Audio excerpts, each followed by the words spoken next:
lot of my ongoing research into Jack's Lowell genealogy really stems from discovering that there are 24 people with my last name in this cemetery. There are, now it's pronounced Phaneuf where I come from, P-H-A-N-E-U-F, but folks around here either say Phaneuf or Phaneuf. So, quick story, and this, we can actually start walking once I finish telling this. I first started coming to Lowell back in 2007. There was a college class that I was teaching at the time at the State University of New York at Oswego. I'm from Central New York. And the goal was to bring a group of students who were taking our Writers of the Beat Generation class on this sort of literary road trip. So we were going to stop at the Grafton Peace Pagoda. We spent a little time doing the Emily Dickinson thing in Amherst. We spent a little time in the Berkshires, you know, absorbing a little bit of Melville. We had to go to Concord, but the ultimate goal was to come to Lowell and experience Kerouac here. Well, I had the good fortune to meet Roger Burnell on that first visit here. And he said, you know, you got to make sure to go up to the cemetery in Nashua, New Hampshire. I said, and why would I want to do that? He said, well, that's where Jack's father is buried. That's where his mother's buried. That's where his beloved, brother Gerard is buried.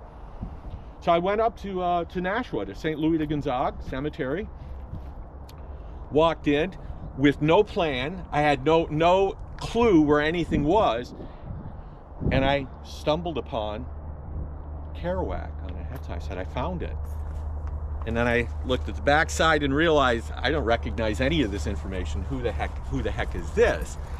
It's one of Jack's family members, okay? But it wasn't so much that I discovered a Kerouac headstone. I'm sitting there looking, I said, I wonder if there are other Kerouacs. So I just look off to the side and I saw my name on a headstone, just a couple of down. And I'm not used to seeing my name, my last name, Phaneuf, with any frequency anywhere. It's a rather odd name. I guess there are a lot more of us up in the Montreal area. There's a fair number of us in New England, but I was like gobsmacked. So I wrote down the information. I didn't even have a camera with me at the time. I said, I've got to come back and explore this. Well, that's kind of how I started getting into my taphophilia, my love of cemeteries, visiting these places, and trying to channel something of this collection of voices that emerges, okay, out of all of the lives. Look at countless lives here, and look at the names on these stones. A lot of repeated names. You'll also, even with a cursory inspection of this place, recognize a lot of names that Jack deploys in his books that might not actually be the names of the people he's talking about, and that's one of the things we'll have to discuss. I'm going to point out, here's someone's gravestone. You're going to go, I don't recognize the name from the book. Jack masks all those names.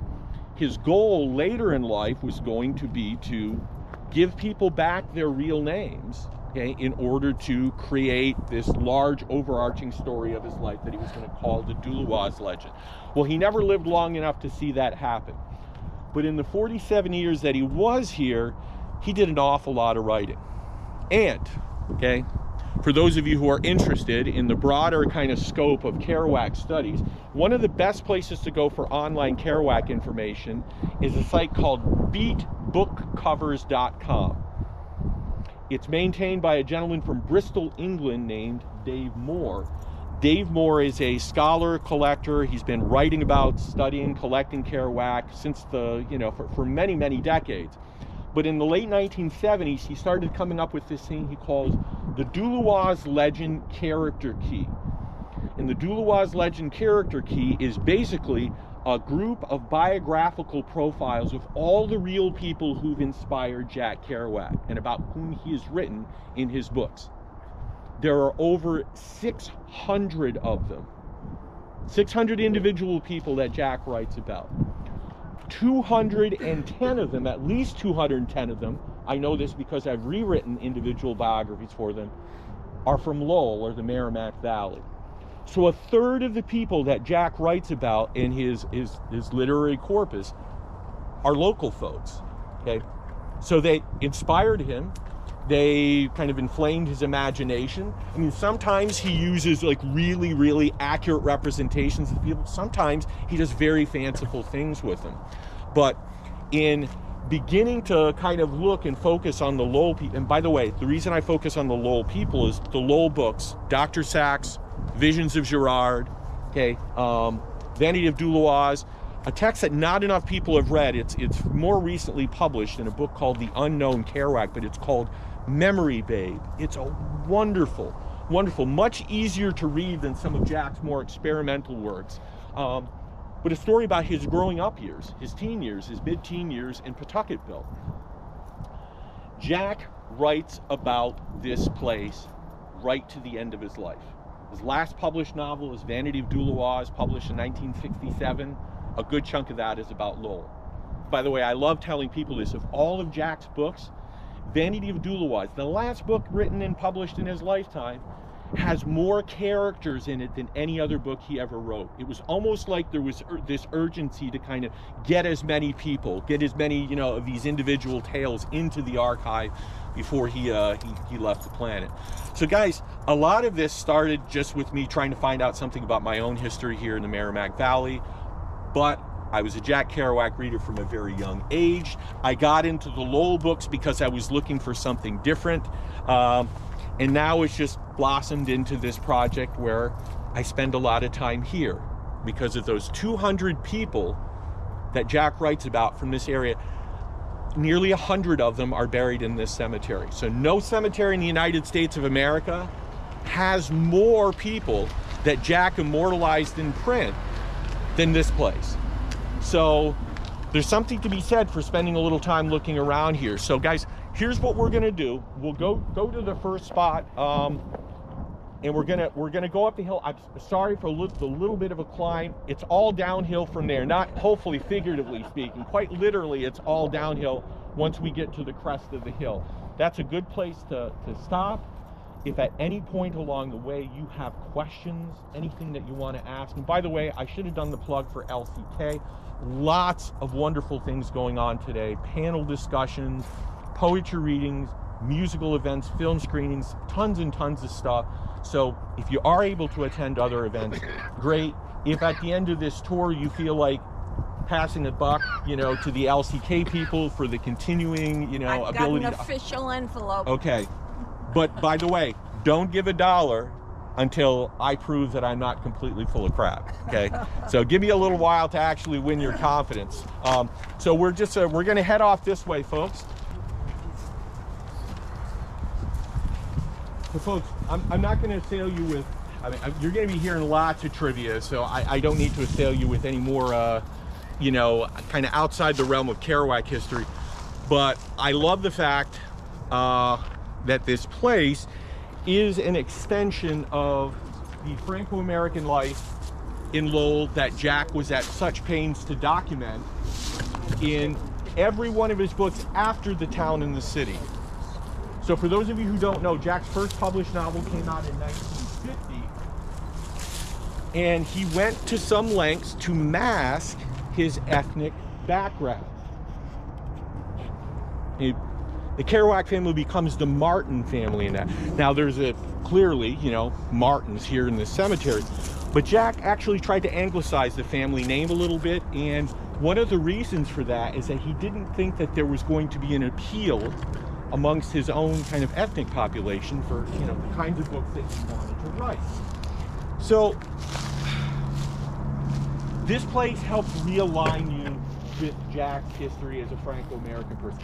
This is the Franco-American Catholic Cemetery, okay? It came about the result of lots and lots of hard work, lots and lots of labor in the mills, okay? It's been here, and it's been the burial ground for the Franco-American population since 1894. The first person buried in this cemetery, appropriately enough,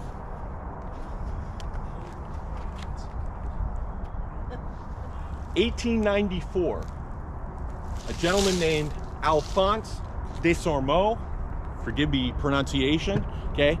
What's interesting is that the first person buried in the consecrated ground of this cemetery was buried basically in a pauper's grave. So there's something to be said for the forgotten, the lost, the disadvantaged, the marginalized. That's always been part of the backdrop out of which Jack has written his books.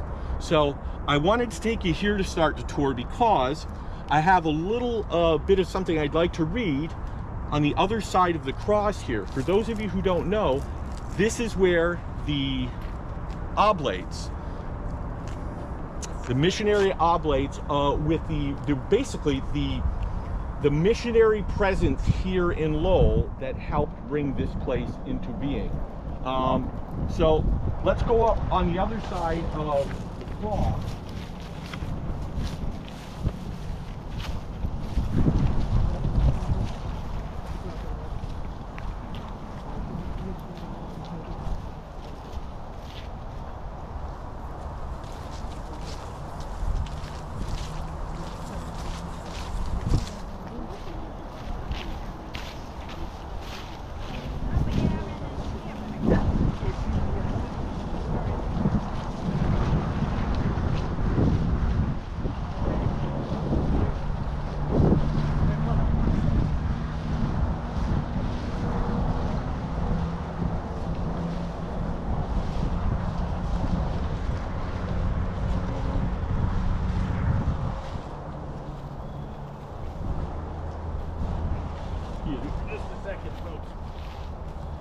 My technology to cooperate here.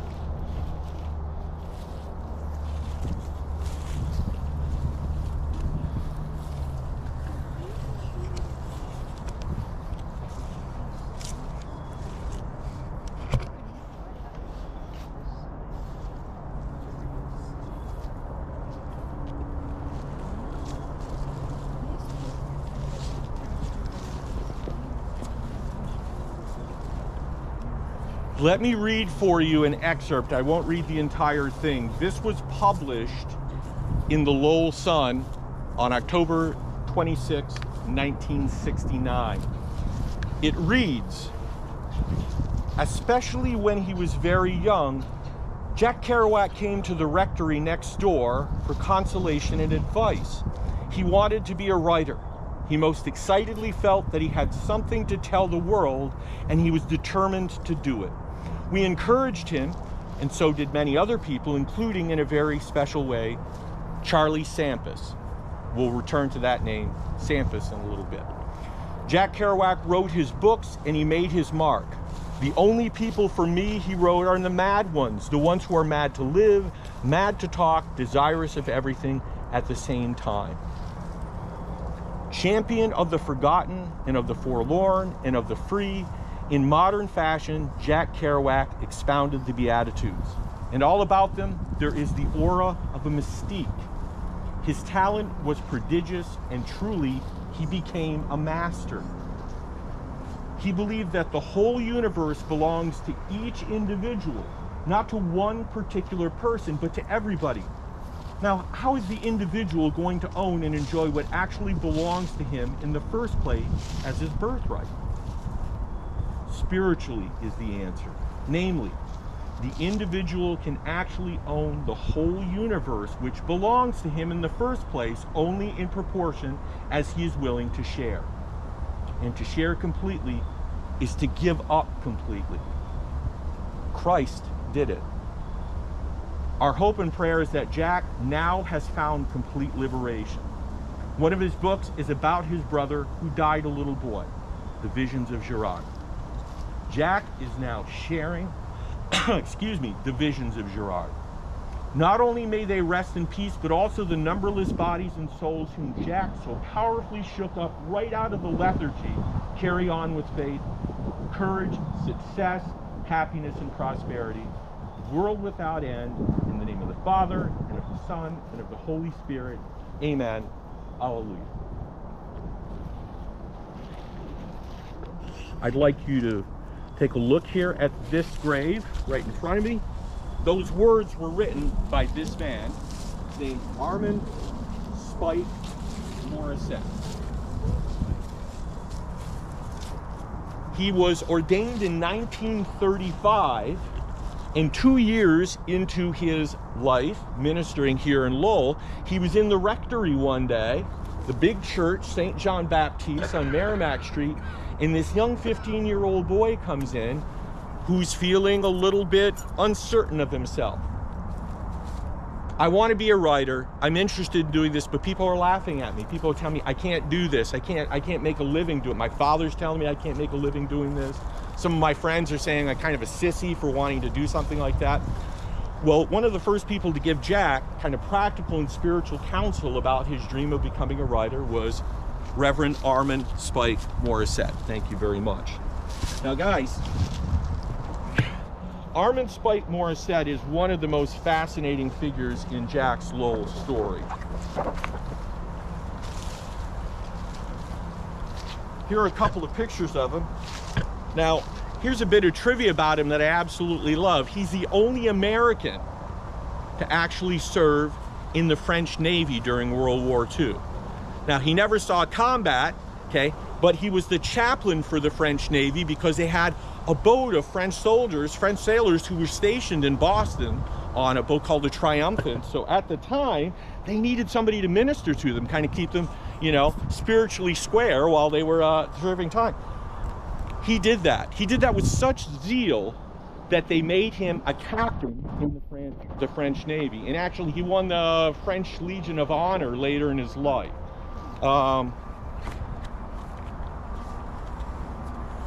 Here's Spike actually reading from the text that I just shared with you moments ago here, okay? In St. Jean Baptiste. Now, there's a curiosity I want to point out here that's very, very interesting. If you look at the picture of Spike here, as opposed to here, you notice he has a little bit more hair in this picture. Well, in addition to being this really he was an enormous, like, you know, point of pride for the city because of his willingness to talk with, interact with, kind of see and meet people across faith.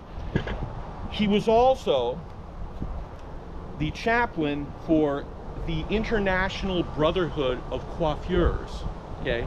Because Spike very proudly wore a toupee. And he wasn't shy about saying, what do you think, right? How does this look? He was such a fascinating character that when students needed some connection to the spiritual community, somebody come and do a quick prayer, a blessing, to show up for one of their events, the Asian community absolutely adored him. He had rich connections to Lowell's Jewish community. In fact, he won a B'nai B'rith award at one point during his career for his willingness to kind of talk across the table. There are countless pictures in the Lowell Sun of him showing up at all. If there was an event, one of the French-Canadian social clubs had an event, and here he is in the background, kind of doing his bit. Here's Spike at some kind of horseplay that's going on that had to do with the Pawtucketville Social Club. In one of my favorite roles that Spike served, and this is Spike at Edson Cemetery at Jack's grave. Now, curiously, Jack is not buried here. In fact, I only know of one Kerouac buried here. We'll see that grave in a few minutes. He became one of the most powerful advocates for Jack after his passing, especially amongst people who wanted to dismiss Jack as just another drunken bum. Not somebody we need to be taking all that seriously. And I wanted to show this as my last picture here because I love the kind of symmetry, familial symmetry in this. Here's Spike reading at Jack's graveside. That man right there in the picture is Armand Kerouac. That is Jack's first cousin. So Jack's father, Leo, had a brother, okay? And that is the brother's son. So, I don't know. There's just something about this picture that kind of gets me. There, you know, is a moment here during one of the other photographs that shows the juxtaposition of people impacted by Jack in the way that Spike talks about. So, folks, I thought it would be good to get us kind of spiritually centered here. There's Father Morissette's grave. This is a place that I like to come to at the beginning of whenever I visit the place, just kind of drinking a little bit of that benevolence and that kind of worldliness that I think probably had a pretty powerful impact on Jack, because at least part of Jack's decision to continue being a writer was because people like Armand Morissette told him it was okay. It's okay to do this. It's okay. You can be a French-Canadian kid from Lowell and still be a writer. Kurt, Yeah. Dick has found Father Garen's stone. Really? Yes. Where is it? Please It's point. right here. It's a newer stone, so the letters didn't pop. But Yeah, here, but- here he is, right here. Well, I have walked by that I countless was walking times. by it too. Eagle Eye Howe found it. Okay. Well, guys, one of the reasons, actually, you know, I wanted to point him out here. St. Jean Baptiste man Church, of of the course, for those of you who statue don't know, on this there. is where Jack's funeral service was held. Okay. His brother was actually baptized in St. Jean Baptiste. So interestingly, Jack's funeral was held there. His brother's baptism was held there.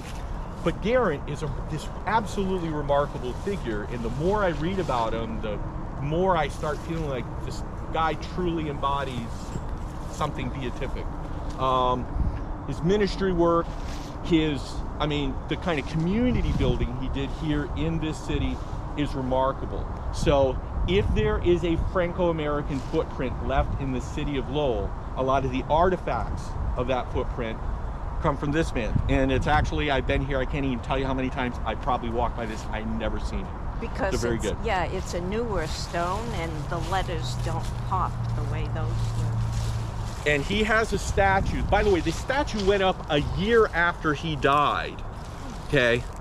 They don't normally put statues up to people quite that quickly. That's the kind of profound impact he had. But it says on the, on the base here, he went about doing good. And at least to the reading and research I've done, I haven't found any evidence to the contrary. He seems like one of those people who embodied the best of the spiritual values I think most of us probably would like to live. Now, we're gonna walk over here. What we're gonna do is we're gonna kind of do a little bit of a spiral and head down the hill, and everything will then be flat for the rest of the way. So for those of you who are a little concerned about knees or things like that, you shouldn't have to deal with too much more in the way of climbing. This is from Jack Kerouac's Dr. Sax, which, by the way, is my favorite of Jack's books. Okay. Jack has actually written numerous times about the occasion of his birth, which, by the way, he claims to remember. Not quite sure I trust that, but, okay. And by the way, for those of you who have not had an opportunity to see two of the more recent Kerouac collections, one's called Self-Portrait and the other is called The Buddhist Years. The man who's edited those collections, Charles Shuttleworth, he is in town here for the Kerouac Festival. There is some remarkable stuff, especially that deals with Jack's time, his childhood in Centerville in particular. But this is Jack's musing on his birth. It says, young Dr. Simpson, who later became tragic, tall and gray-haired and unloved, snapping his, "I think everything she's going to be all right, Angie," he said to my mother, who'd given birth to her first two, Gerard and Catherine, in a hospital. Jack Kerouac's mom, Gabrielle Kerouac, had two children in the Blanchard Private Hospital in Draycott. But for some reason, the third of those children was actually born at home at 9 Lupine Road in Centerville. That would be Jack himself. And the Dr. Simpson in our passage here is this gentleman, or one of the gentlemen buried at this grave. His name is Louis Victor, was his nickname, but his middle name was actually Vitalian Rochette. Fascinating story. He actually was born and raised in the Montreal area. His formal education in medicine was at a university in Montreal, which is now McGill University, but the medical wing. His father was a St. Lawrence River steamboat captain. So it seems like he emerges, or at least his story emerges, out of this very, very 18th, 19th century kind of experience of the world. He came to Lowell in the closing years of the 19th century, set up a medical practice here, and according to his granddaughter, delivered an estimated 10,000 Lowell children in his time. 10,000, I've done the math, and it, you know, for a nearly 40-year career, it's something like 230 to 250. I mean, so he was almost bringing a new child into the world just about every day of the week. Okay, and one of them was Jack Kerouac. Okay, Jack describes in a later section of Dr. Sachs the man who, you know, bring him into the world as being tragic and tall and gray hair and unloved. This air of sadness kind of circulates around this person, and you're like, a guy who brings babies into the world? Well, I started doing this research into Dr. Rochette's history in Lowell newspapers, and I found this plethora of cases. I couldn't believe the kinds of medical situations he had to respond to. One of the stories I read most recently, somebody had left a mixture of gasoline and mothballs in a bottle underneath the sink. Their child drank some of it. Dr. Rochette was called, managed to save that child. A child who fell from a 4th-story window very, very close to Dr. Rochette's home on Merrimack Street. In fact, his home on Merrimack Street is literally right across the road from St. Jean Baptiste, so you kind of get the symmetry there. The guy who brought Jack into the world lived right across from the place that saw him into the next one. Jack probably would have loved something like that. And then also just cases of horrible, like, fatality stories are just almost too gruesome to read. He dealt with them all. But in 1905, because I always wondered, why does Jack describe him and there's this air of like this pall, this gloom hanging over this guy? Well, the reason for it is pretty simple. In 1905, Dr. Rochette, he and his wife, by the way, Marie LaFontaine, had 14 children. Only 6 of them lived to adulthood. And the last 2 of them died, okay, during that final childbirth. So his wife, in 1905, March of 1905, lost twins. So on March 19th, she lost the first twin during childbirth. The second child lasted 1 day longer, and then Marie Rochette herself died on the 3rd day. So that helped bring into focus for me why Jack, and who obviously knew this story because Marie Rochette had been dead for 17 years when Jack came into the world. So I just wonder how a person like bears up under like just so much like all-consuming sadness. So anyhow, so Dr. Rochette, who by the way, whose brother was one of the pioneers, Stefan was one of the pioneers of automobile sales in the Merrimack Valley. So Lowell Auto Mart, the first Ford dealership in the city of Lowell, he passed away a year before his brother did. But I've often thought that Jack probably would like to have written more about some of these people in his Lowell novels, but even the little snapshot he provides us is so rich and so compelling that it prompts me to want to study. And sometimes actually in the uncovering of these stories, you're like, God, I almost wish I didn't know that now. Powerful, powerful stuff. So the doctor to the Franco-American community for nearly 40 years until he passed in 1930. Now, we don't have to go far for the next headstone, okay? This is the grave of members of the Maitre family, okay? Also, okay, the Maitres came from Quebec. Sorry, just trying to peel some of the moss off there. One of them in particular, Yvonne Maitre, has become sort of the grande dame of Franco-American journalism, especially at the end of the 19th, beginning of the 20th century. Now, when she came to Lowell, her family actually insisted that she go to public schools as opposed to parochial schools. They said, we want you to learn to become fluent in English.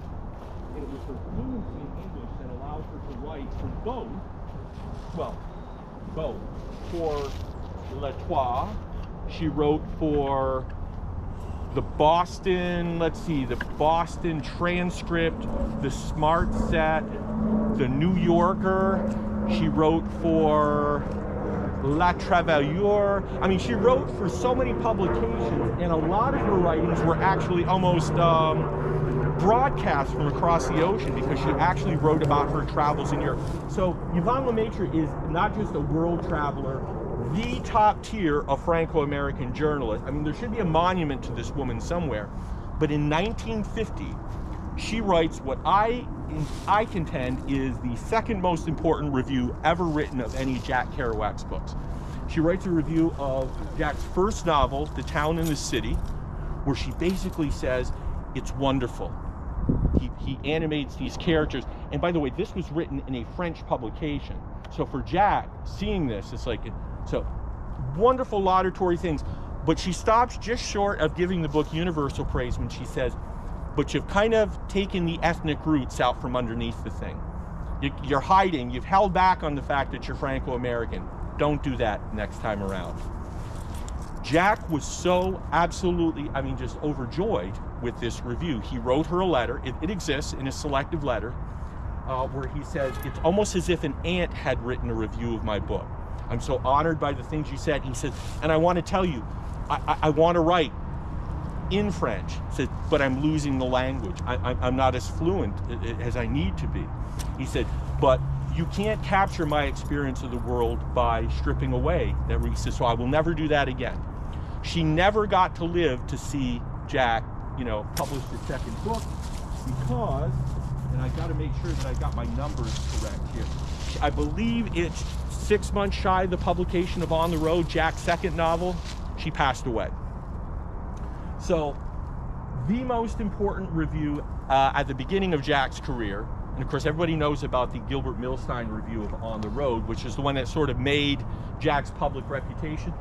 But I wish more people knew about her. By the way, there's one skimpy biography online, and there are a couple of little profiles of her, but absolutely think that this is someone who, if somebody's looking for a dissertation subject, would be a wonderful, wonderful. And she's got links to all kinds of arts and kind of creative culture that she brought in from Any photographs of her?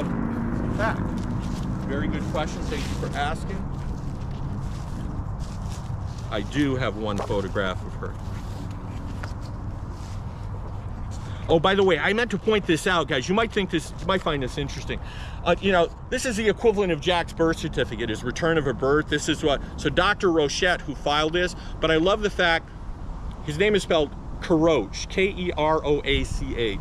Trying to do Jack Kerouac genealogical research is always a nightmare because I think I found at least 14 different spellings of his name. Okay, so this is the one known portrait of Yvonne Lemaitre.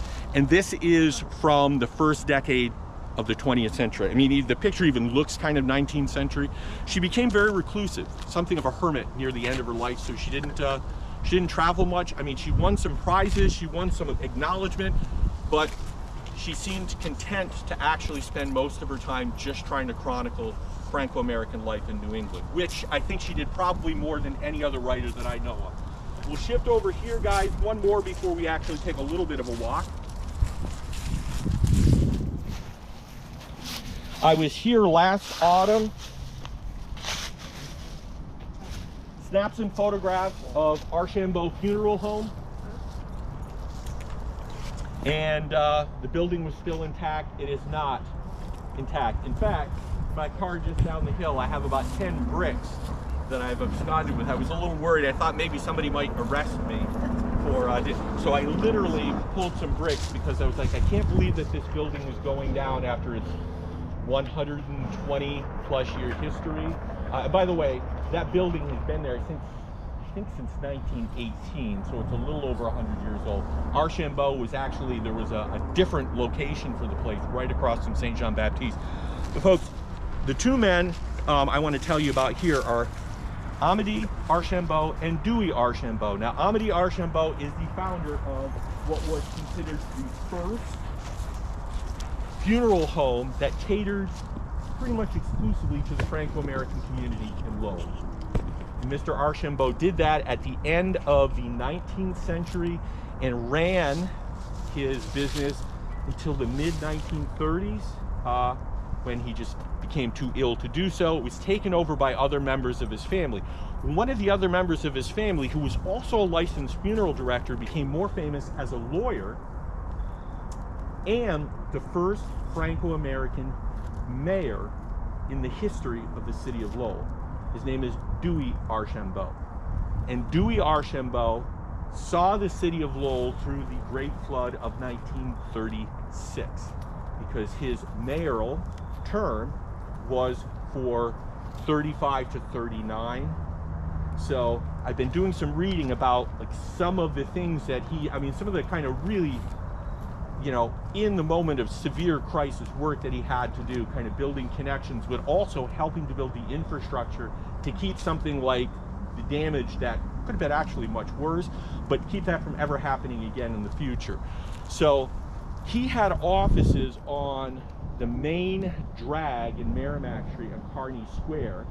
Jack actually writes about the gold lettering in the windows in the Hildreth building, and there were a handful of presences from that building who are part of the Kerouac story. So this is what a big deal it was when Dewey was elected mayor. And by the way, I do have some images I can show you here. Here's Dewey, his formal portrait for his time when he was mayor. This is a photograph that was included with his, that was part of his obituary. But this is the an advertisement. This is, I believe, from 1906 for the Archambault Funeral Home. Now, this is the funeral home, of course, that had Jack's wake. This is where his body laid in state. And there are wonderful photographs that were taken. And this is what the place looked like actually when I was here last year. Doesn't look like that anymore. And the one picture I wanted to show you, and here's just Dewey politicking, okay? Talking with the governor of the state of Massachusetts at the time, flood relief efforts. This is the photo I wanted you guys to see. This was taken on the night of Jack's wake at Archambault Funeral Home. So I was like, is this distinctive stonework? Is this being kept? Is this being maintained? I don't know that any of it is being preserved, which pained me to no end. The place where Jack laid and stayed is going to be gone. I was told probably by the end of next week, what's there, the remaining structure will be gone. So yeah, so Jack's story so Jack's spiritual counsel, the guy who brought him into the world, the people who saw him out of the world, literally within just a few feet of one another. And the person who helped launch his... And the person who helps kind of centralize his thinking. I can write about Franco-American matters. And by the way, Jack's two favorite books of everything he ever published, and I should have asked at the beginning, have you guys ever read his little books? Anyone here read Visions of Girard? Okay, wonderful. How many of you read Dr. Sachs? It's gonna make me cry, for God's sake. How many of you have actually read Memory Bay from the unknown Kerouac, which is a personal favorite of mine? Absolutely adore. You could actually, if you wanted to take your own little walk from Wanalancet Street, from the Bartlett School. Of course, it's not the original building that Jack went to school at. You could walk by one of the buildings, that inspired Jack's imagination. The castle that he talked about at Count Condu, one of the buildings that's part of the inspiration for that. Yeah, the Roundhouse. Is the Roundhouse, the Bowers Roundhouse at 50, I think it's 56 or 58 on Atlantic Street. Yeah. That is in the Memory Bay by Nicosia. No, Memory Bay is actually a novella. Jack didn't complete it. He intended it to be sort of an in-between Visions of Girard and Dr. Sachs. It was a text he worked on in 1958. It was right after the publication of On the Road. He wanted to come back home to Lowell. So he said, I need to write something about Lowell. So he's feeling inspired. They think maybe part of it was also he had new people in his life and he was trying to explain something of where he came from. So he started writing this text called Memory Babe. It's actually his nickname. Okay, it was given to him by George Apostolos. It's also the title of Gerald Nicosia's biography. But Jack has numerous texts in his canon. He loved that name. He loved that title, Memories. Where is that book? Is it published? It is published. There's a collection edited by one of the English professors here at UMass Lowell. His name is Todd Teachin. Yep. It's called The Unknown Kerouac. It's a modern library edition. It's a beautiful hardcover. It's fairly reasonably priced. But I tell people who've never read it, do yourself, and particularly this time of year, read it. Actually, get yourself up, go take a nice walk. If you're walking the dog, you just want to walk through that neighborhood, you can actually follow Jack from the school down Wanalancet Street. He goes right by the grotto. And by the way, Jack's preferred method of getting home from school, because he thought he could do this more quickly than his friends could either cross the White Bridge or they could cross the old Moody Street Bridge, he'd skip down on the rocks across the Merrimack River. He'd leap the fence and try to do that, and in the story, his attempts to do that are thwarted because the waters, they think there must have been a little extra runoff, maybe there was a storm. He's like, well, I don't want to drown on my way home. And the story is set, by the way, I think on like the Christmas Eve or very close to Christmas. It's right on the eve of the start of his Christmas break. That's published by him. He's the author. Yeah. If you were to go to Amazon.com, just type in The Unknown Kerouac. I'm pretty sure it was Library of America or Modern Library, one of the two big imprints, but it's a collection. It's got lots of other stuff in there. It also has some of the translated from the French stuff. So it's a handful of really, I think some people think they're pivotally important to understanding, the Kerouac that we never got to see, the Franco-American Kerouac. So yeah, that's pretty readily available. It's been out now for probably about maybe 10, 15 years. But it never ceases to amaze me. A lot of folks from Lowell haven't heard of it.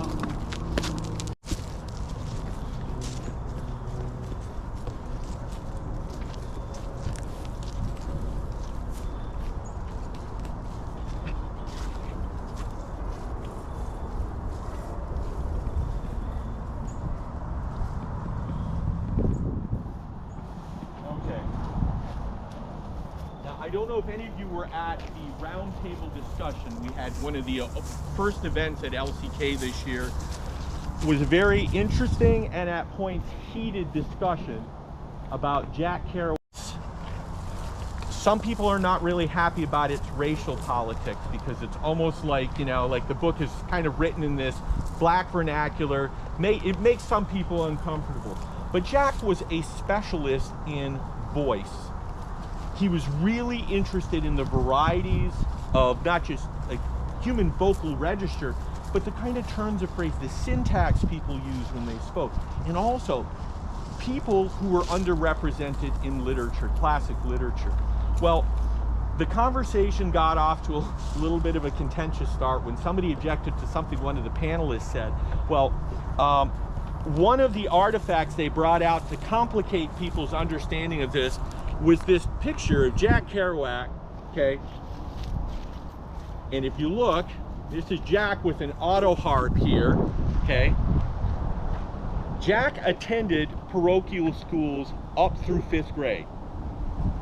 So he attended a sort of satellite school of St. Louis de France called the Billings School, which no longer exists. The building is not even there. He attended St. Louis de France parochial school.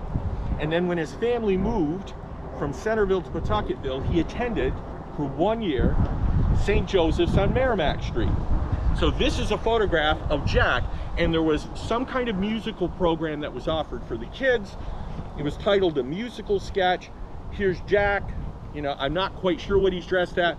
I don't know that I need to comment much more on, other than to say this probably would not, be acceptable if your kids showed up, like this. Okay, but there's a rich history of minstrelsy, even in the entertainments here in Lowell, and that was one of the things that somebody said that kind of inflamed us. Anyhow, not to talk about that, but I want to talk about the 1 year that Jack spent at St. Joseph's Parochial School, because the year he was there. Is that the same St. Joseph's High School, parochial school? He actually that exists there now.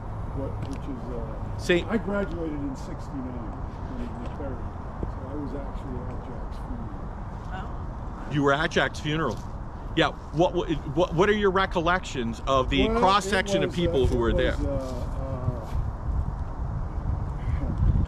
was basically a lot of folk that we were really familiar with that came from afar to see him. I didn't, which was just remarkable. So I watched them all come out of church and just said, I didn't think it was a normal day. No, there are lots of after the fact writing about, it's like I said, what was interesting, who from Lowell showed up. And it turns out that it was largely, what was interesting is that there wasn't a large Franco-American presence. You're talking in basically the cathedral, of Franco-American spirituality in the city, and most of the people who were there from Lowell were Greek, because that was the, Jack married into a Greek family. Yeah. Jack's best friend, the one year that he was actually at St. Joseph's, is this gentleman, who's buried right here. This is the Eno family monument, okay? Now, I do not want to try to do justice to remembering all of this about Arthur Luis Eno. Now, his father and grandfather were both men of enormous significance in Lowell history, and specifically in the Franco-American community. His grandfather, Dr. John Lemereau, who's buried just up here a little ways, was a preeminent doctor, physician here in town. He was also one of the founders of the Lafayette Club. I mean, if there was a Franco-American civic or social group in the city with any kind of import, he was part of it.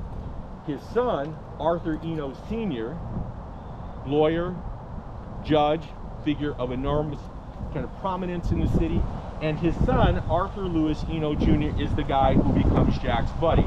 Now, I compiled this because I thought it was really, really interesting just to hear, in like Cliff Notes form, all of the accomplishments of Arthur Luis Eno Jr. So this is Jack's buddy, okay? By the way,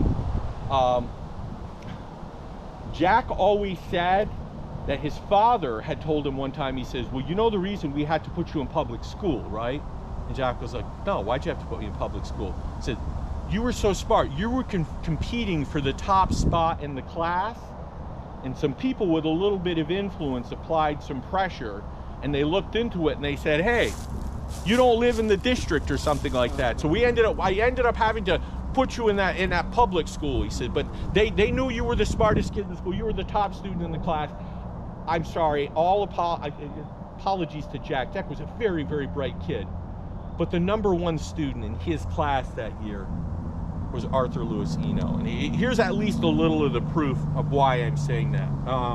By the way, he was accepted into Harvard University at age 14. He completed a degree in classics in 3 years, okay? He served in the Army Signal Corps for 3 years in Europe, okay? And he was doing like code breaking stuff. I mean, he was, had that kind of mind. Just because I guess he didn't have enough to do while he was in Europe after the war, he spent a year at the Sorbonne. So he studied for a year. He came back, completed a law degree at Harvard University in 3 years, was on the faculty of Northeastern University as a law professor by age 24, okay? Opened up a private law practice, which he maintained for over a half-century. He also happened to write, one of the definitive books of, kind of Lowell history, a book called Cotton Was King. So, bibliophile, historian, lawyer, I mean, his list of groups that he was part of, okay, and just to run through these. He served on the Lowell School Committee for 5 years, the Lowell Historic Board for a decade, the Middlesex Canal Commission. He was a trustee of the Central Savings Bank, a director of the Jeanne d'Arc Credit Union, president of the, and this is my favorite, of the Lowell Humane Society, as if he didn't have enough to do, president of the Middlesex Canal Association, and president of the Massachusetts Conveyancers Association, whatever in God's name that is, okay? And he also happened to drive an orange VW Bug. To and from work every day, yeah. Did he ever acknowledge Kerouac? Excellent, thank you for the question. Yes, when interviewed in 1977 or 1978, forgive me for not remembering the year, by Gerald Nicosia, the author of Memory Pay, it was actually Arthur Eno's interview, as I was listening to this last year, that revealed the name of Jack's parochial school, that teacher, and I've done some genealogical work on him. So yeah, he not only acknowledged, but he was shocked when it was pointed out afterwards, and I should have read the passage while I had my tablet out, but guys, when I was younger, 10, now this is Jack in his book Maggie Cassady, I'd pray at the crucifix for the love of my Ernie Malo. That's the name he gives Arthur Eno. So Jack's first crush was this very platonic crush on another little boy. Why? Why did he have a crush on? A little boy in parochial school, son of a judge, who because he was like my dead brother Gerard, I loved with as sublime a love, with the strangeness of childhood in it. For instance, I pray at the picture of my brother Gerard, dead at 9 when I was 4, to ensure the friendship, respect, and grace of Ernie Malo. Okay, so he identified something about this boy's appearance, which, by the way, I think I even have it in here.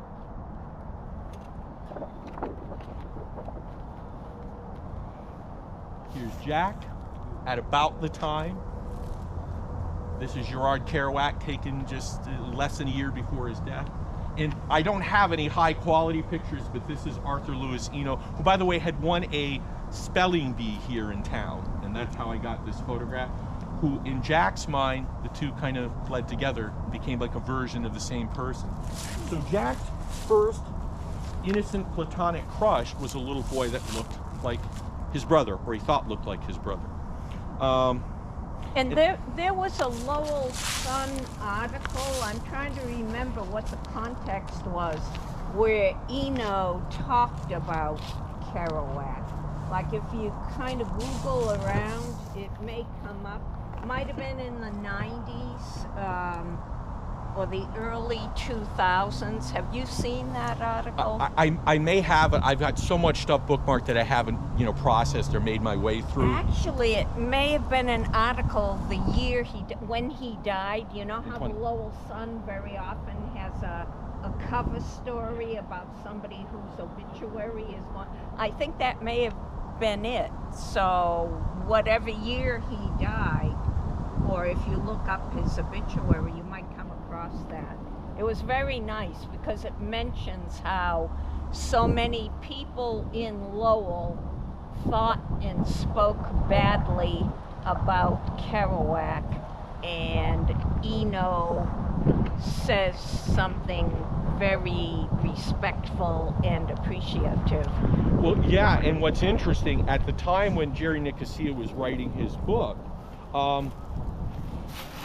and this happens with lots of Lowellians, many of them don't realize that Jack had written about them. Mm-hmm. Jack never made a big noisy fuss like, hey, Louis, I got to tell you, I wrote about you in my book. I want you to read it. I mean, some of them, in fact, I speak with children of some of Jack's friends with some regularity, and they were like shocked to discover. In fact, one of Jack's best friends, whose parents are buried down here, we'll get there in just a few minutes. I talked to this woman out in California who was, she was like, I won't repeat the language she used, in polite company here, but she was gobsmacked when I pointed out. I said, yeah, your father appears in 8 of Jack's books. I said, he's all over Kerouac biographies. So she was like looking stuff up on the computer, and she was yelling to someone in the background, someone else in the house, and it was wonderful to hear that process of discovery. It's like, and she said, I hadn't thought about my father in years. She said, it's so strange to discover my dad had this whole, like a whole literary kind of persona that I didn't know it. He never taught. He says, I don't know that my dad even knew that he existed. And I said, well, you know, Jack does say that your dad was his best friend during his childhood years in Centerville. So, you know, so Jack's representations of people are actually the best kept secret from the people who actually he represented, you know, which to me is like, says something about the humility of Jack. But anyhow, one of the things that you find out when people discover this, they're always a little curious, but they all say the same thing. He said, I don't know that I was interesting enough that anyone should want to have written about me. Now, even this guy, I mean, my God, I mean, you know, he had done more by age 24, easily more with his life than I've done, you know, in my, you know, advancing age here. So, guys, well, we're going to take, and this is our one now. If anyone just wants to get on their side and roll down the hill, you could always do that. I wouldn't recommend it, but we're going to actually head down the hill, and then we're just going to do a loop around here. So follow me.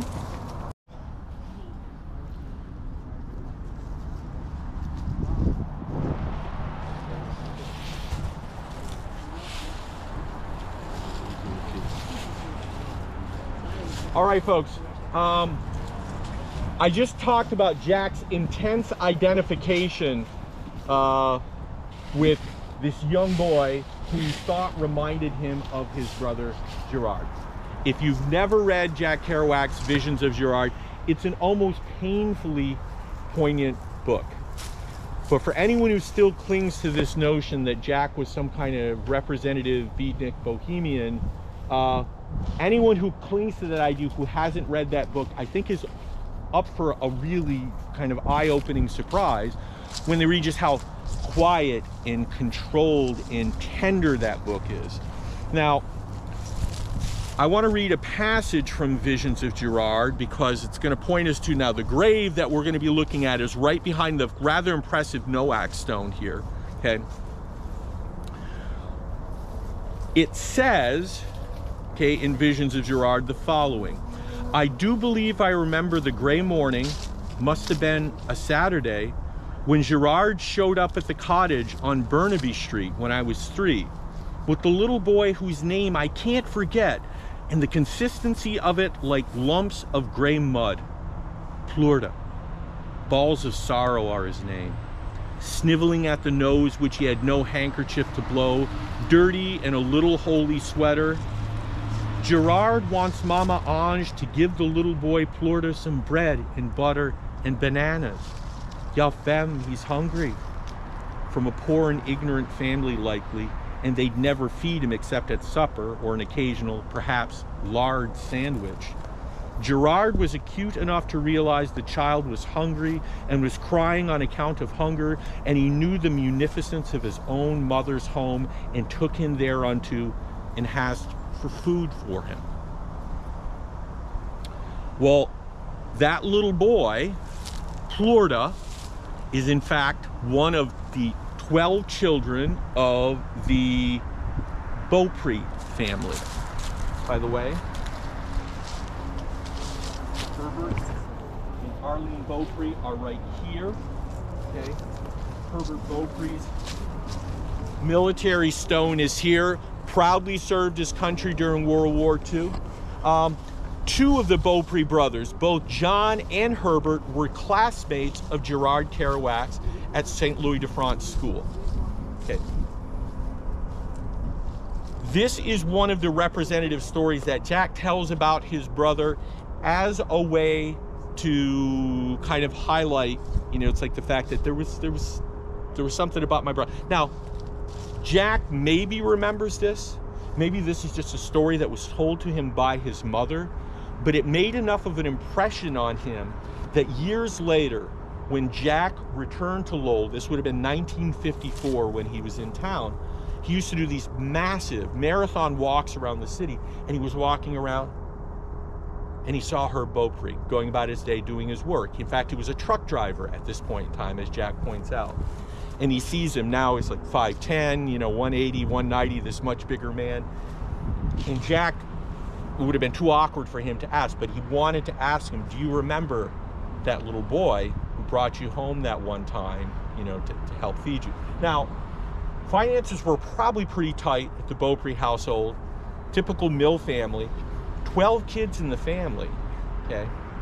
And they lived in a tenement on Lakeview Avenue in Centerville. And there's actually part of another talk that's going to be going on tomorrow. We're going to be incorporating the photographic canon of this famous kind of, you know, Annie Powell, this kind of unheralded Lowell street and urban photographer who actually has some of the only existing photos we have left of some of those Centerville tenements, which have now since been torn down. But the story of this family is fairly typical. You know, 10 or more kids, okay? In fact, the Beaupre family had lost, at least according to the records I've looked at least 2 children, okay, that, you know, died in childbirth. So, and it was the Depression. And at the time, okay, now, by the way, this was a little prior. When this event that was described happened, it was a little prior to the Depression. This probably would have been sometime in the autumn of 1925 that this happened. But still, it's just the idea that, I don't know, I don't want to deflect off into politics, but when I hear people talking about, you know, like being fearful of like a political ideology like socialism, and I was like, socialism? Hell, we used to practice socialism all the time. I grew up in French-Canadian farm country. You were always leaving a bag of produce on the front door of the family that you knew had a couple of extra kids and were struggling to feed them. It's like, that just made perfectly good sense, you know? Helping out with somebody's chores, if in fact got to the point where somebody wasn't able to do that because they got too old or the breadwinner was out of town, which happened a lot of times. So anyhow, these little stories of the kind of, you know, again, the kind of saintly behavior of Gerard Kerouac are all over visions of Gerard. This is one of the most touching. It also points us in the direction of another person that we'll be talking about a little later, who has a slightly more checkered history here in Lowell. But anyhow, John Beaupre, Gerard's other classmate, is also buried here in a far, kind of a distant section. We won't go there, but for those of you who never read Visions of Gerard, so worth looking at, if only to even just read those select passages. But some of those, I have a hard time reading it out loud without wanting to cry a little bit. Just kind of touches the right emotional nerve with me.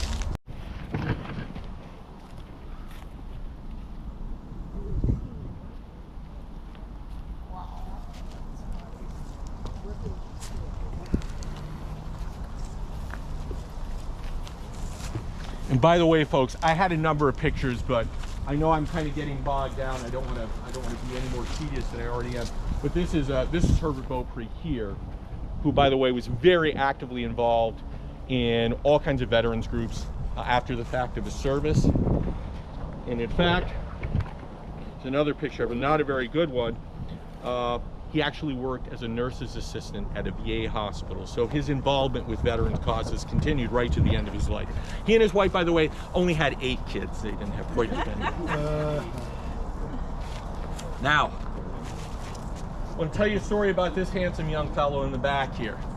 You look, we're at the grave, the one Kerouac grave that exists in St. Joseph Cemetery is Jack's first cousin, Herve Kerouac. Now, in Lowell, before Jack became this sort of literary line, what was Jack known for? Sports. Sports. Okay. Herve Kerouac was probably at least the equal of Jack as an athlete. Okay. He played baseball. He played basketball. He was also a very, very good bowler, in fact. Now, Eno, part of the same extended family who we actually saw, Arthur Eno's family. Here he is. He was an ace bowler, okay?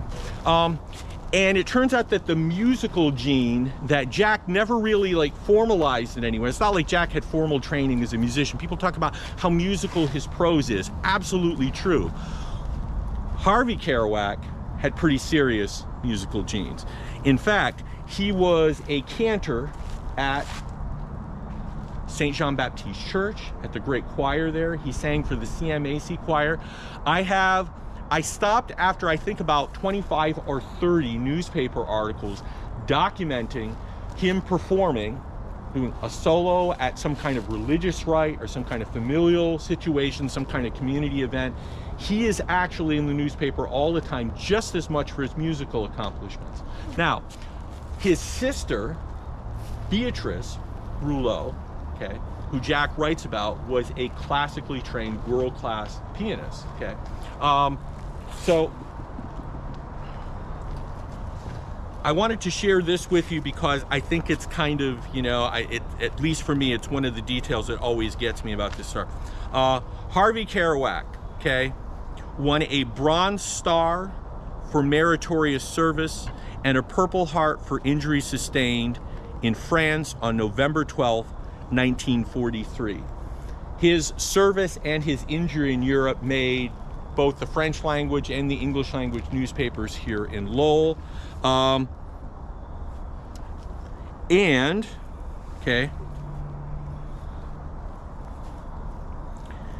I didn't realize this, he was also sort of a burgeoning scholar who, at least from family members I've spoken to, had some writing acumen that he never really had an opportunity to act upon. What did Harvey Kerouac do for a living? Jack loved talking railroad with him because Harvey Kerouac worked for the Boston and Maine Railroad. Okay, in fact, that was the job he was working when he passed away, actually quite young. A couple of pictures I'll show you. This, in fact, at least this is a photograph. This is part of, you shared this at Dick's site, but this is part of the article accompanying the report of his injury, having sustained injury in combat. Okay, this is a wonderful, wonderful family photograph of Harvey, his wife Doris. Okay, Jack's Mike. Oh, God, forgive me for forgetting the name. If Terry were here, she'd give me a world of crap. This is Armand Kerouac. We already saw him in the photograph of Jack's funeral. And this is Jack in the background here of his family photograph, okay? He had a much closer and more convivial relationship with Harvey. The two of them liked to talk about music. They liked to talk about the railroad. And they were also athletes. Now, Harvey also has one more distinction in the Kerouac story that kind of pains me a little bit, but it's just kind of the fact of familial politics and how these things work.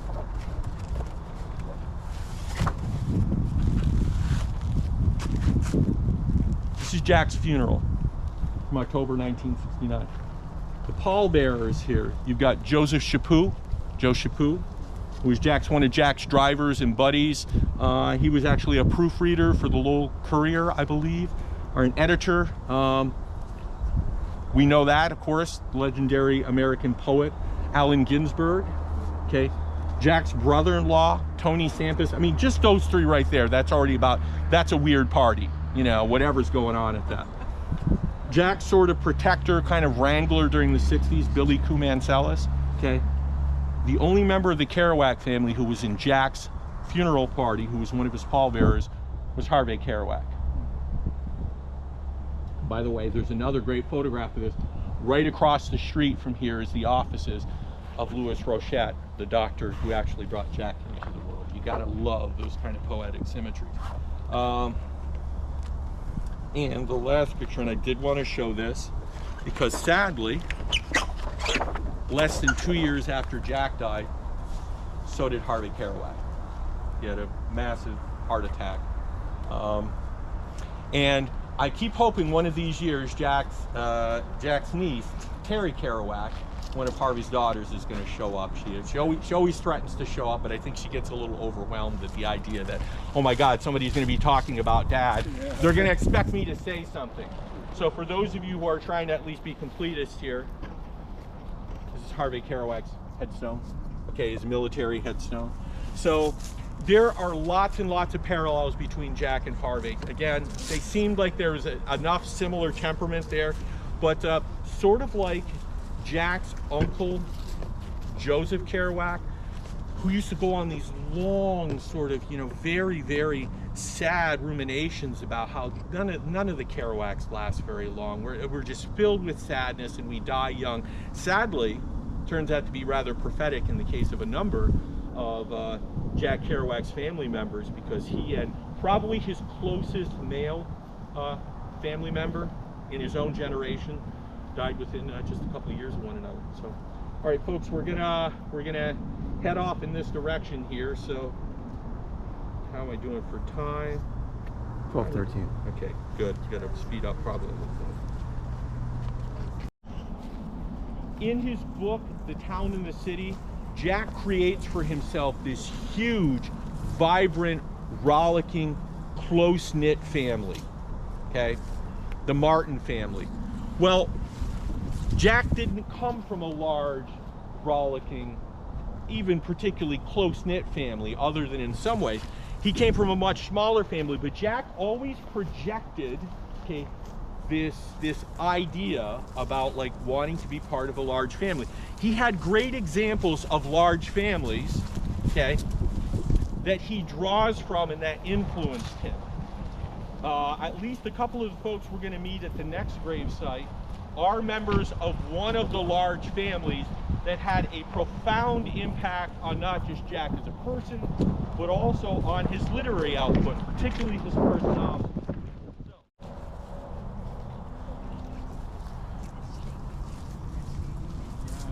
Now, folks, Jack has a series of best friends throughout his life, okay?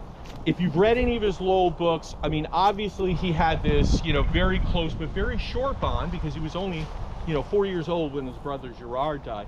But Jack had a series of intense kind of best friend bonds that started basically with his time in Centerville. And the first of those best friends is a young man named Mike Fornier. Okay, so Michel Mike Fornier, okay, was the second youngest child of a large, rollicking, close-knit Franco-American family named the Forniers. In fact, they probably had as much to do with influencing the kind of overarching kind of familial quality that you get amongst the Martins in The Town and the City. Here is the grave of Mike Fornier's father, Michel Fornier, who was in fact one of Leo Kerouac's very, very best friends. In fact, both Michel Fornier, Mike Fornier, and his wife Marie were part of the same social group, I guess you could call it. Okay? And the social group was called either the Jolly 14 or the Dirty Dozen. Now, if you had to be part of which one of those, either of those groups, just, you know, ask yourself, it's like, are the linguistics that important? Well, they lost one of the couples, so they went from being the Jolly 14 to the Dirty Dozen. But the bond they have actually started around the Silver Jubilee anniversary of the founding of St. Louis de France Parish. They were all very actively involved in fundraising. But while they were doing fundraising and running a bazaar, or, you know, kind of getting together to kind of raise money, they would also do a little carousing, a little partying. Well, that partying actually basically carried through right to, you know, the end of the Kerouac's time in Lowell. And those bonds with families like the Forniers and other families like the Dupuis family, the DeRozier family, the Barrett family, continued through the length of time here. Well, Mike Fornier was probably Leo Kerouac's best buddy in Lowell. Now, both of them going prematurely kind of balding, carrying kind of, you know, little girth in the middle. Okay, Mike Fornier was known to have this raspy, kind of loud voice, punctuated just about every sentence with some kind of expletive. I mean, he's a very spirited character, but loyal, fiercely loyal to Leo. So when Leo Kerouac, who was living in New York at the time, who was living in Queens when he died, his presence at Leo Kerouac's funeral is such a powerful, vivid memory for Jack that he writes about it in The Town and the City. Now, in The Town and the City, he renames Fornier Cartier, okay, Okay, sometimes he calls him Fortier, but in this book he calls him Cartier. And Jack writes, the great crowd of friends from Galloway, that's the name he gives Lowell in The Town and the City. And notice, by the way, okay, you know, he's sort of, you know, Galloway. I mean, there's something about that that's just indistinct. Where is Galloway? You know, it doesn't feel like it comes from any place in particular. Jack trying to universalize. Anyhow, the great crowd of friends from Galloway was a joy and a solace that tore at their hearts. Old Joe Cartier arrived with his entire family, a gay, raucous troupe that had enlivened many a party in the old Martin house on holidays. To see them lunging in one after another with earnest, troubled looks of pain and regret, to see their true sadness, their perturbation, their loss, was a sight to warm the soul. Old Cartier had not changed a bit. He was still the big, sturdy man who had been Martin's lifelong crony. Still the red-faced, stolid, white-haired old-timer with the powerful, bulging stare of unbendable determination. That's a great collection of syllables, isn't it? The powerful, bulging stare of unbendable determination. Still loyal, still unbending in his feelings. And the description of that gets pretty emotional.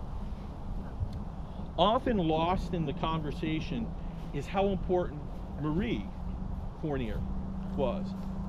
Now, she actually predeceased her husband by 4 years, okay? But she was very, very actively involved in Franco-American relief organizations, but particularly Franco-American educational and literacy organizations, you know, however nascent they were at the time.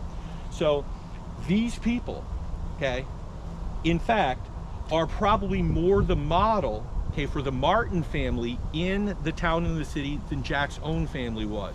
And I've got one very tangible bit of proof of that we're going to see at the very next grave site up here in just a little bit.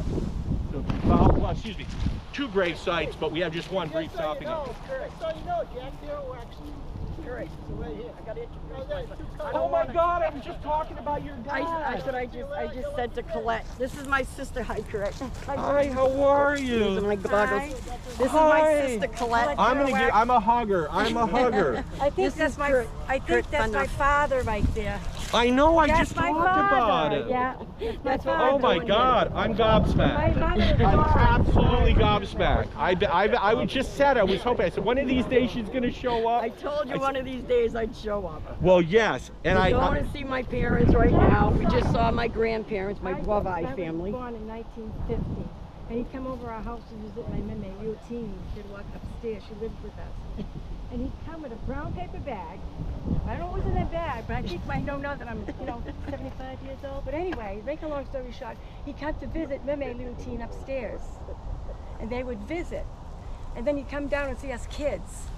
And we had a swing in the backyard, one of those old-fashioned swings made out of pipe, and so we'd sit out there. Jack would come out when he was leaving to go back to wherever he was going. He'd stop, and he would. That's upstairs. That's my main routine right there. Yeah. We live downstairs. Anyways. So Herve's mother. Yep. Yeah. And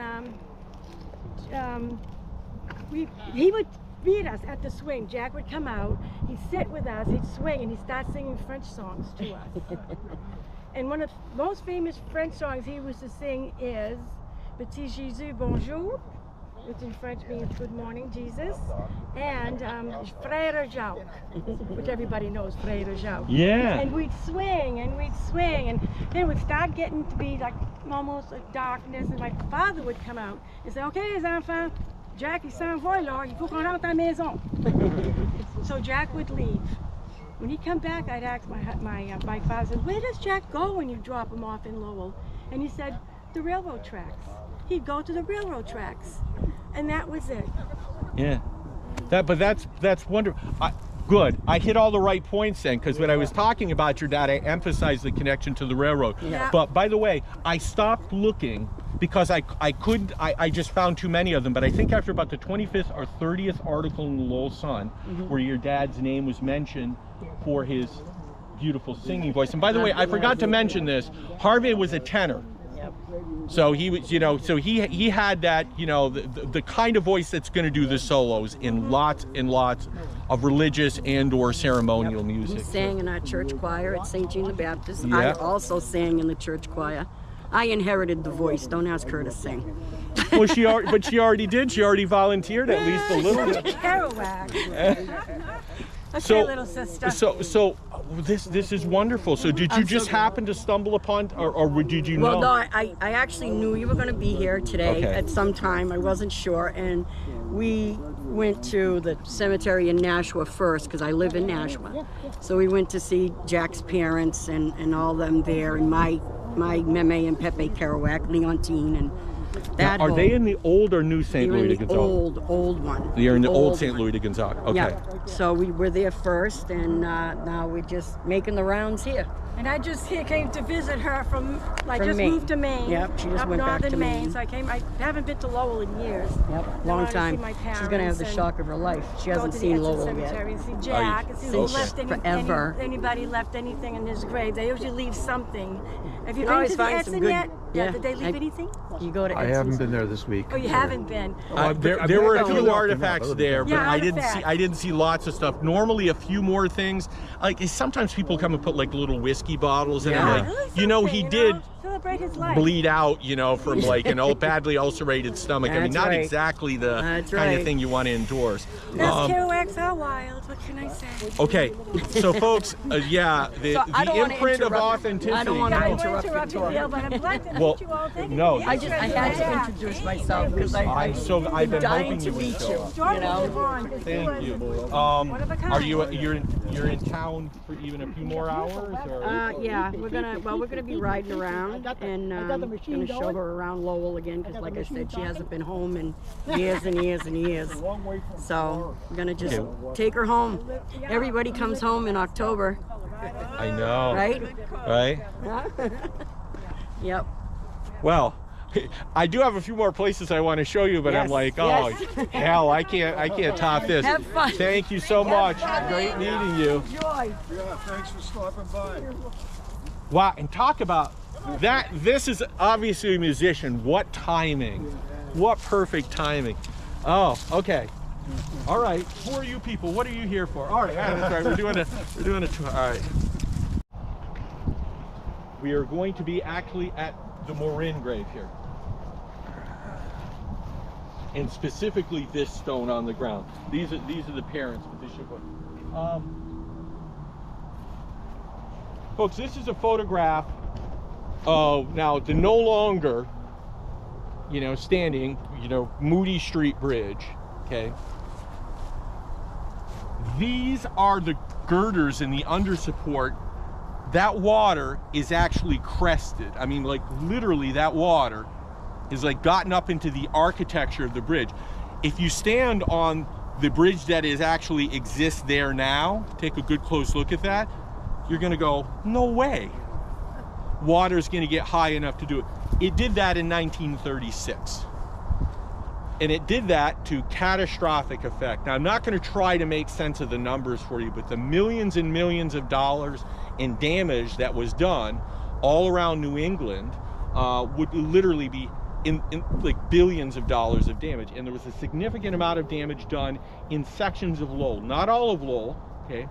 Because some of the engineering that had been done to sort of divert water and move it around actually protected sections of the city, particularly downtown, a little better. But there were sections of both Pawtucketville and Centerville, the two areas where Jack grew up as a kid, that were ravaged. In fact, in Pawtucketville, the whole Rosemont kind of flood basin was just, you know, just inundated. And one of the stores that Jack used to go to in his childhood, the store actually had 13 feet of water. Like literally, you know, it was like there were like utility poles that actually had markings like going, it's like, it's almost, it so blows, you know, your sense of scale out of the water, no pun intended. So the Great Flood of 1936, you had the perfect storm of weather, okay? Here's another photograph of that. Now, why are we talking about the Great Flood of 36? Well, Jack writes about this. and Dr. Sachs. He writes about it very, very vividly. There's an entire section of the book called The Flood, okay, which he uses as this kind of almost like biblical metaphor in a way for the kind of shifts, maybe even the kind of ethical kind of collapse that's going on. I mean, we're talking the heart of the Great Depression here. Well, guys, I wanted to point out a couple of things on this map. Here's the location of the old Moody Street Bridge, okay? And on this little side street called Melvin Street, I've got a star right here, okay? That star, okay, indicates the home of the Morin family. One member of the Morin family didn't survive the Great Flood of 1936. This young man, Alphee Morin, was one of 3 people who actually died, drowned in the flood. One of them was in the process of being rescued, fell out of the rescue boat. One actually was, you know, kind of collapsed, you know, heart attack, just like the physical trauma. But Alphee Morin was standing on the banks. Now, bear in mind that picture with that water, standing on the banks of the Moody Street, of the Merrimack River, just down past the Moody Street Bridge, when he was actually pulled into the water because he was trying to collect driftwood with a hook on the end of a stick. So he's like poking, there was this little eddy. In fact, a couple of cow barns had floated downriver, that kind of were in this little eddy and stuck there. So he was trying to actually secure and pull that out, the driftwood for firewood. It was the Great Depression.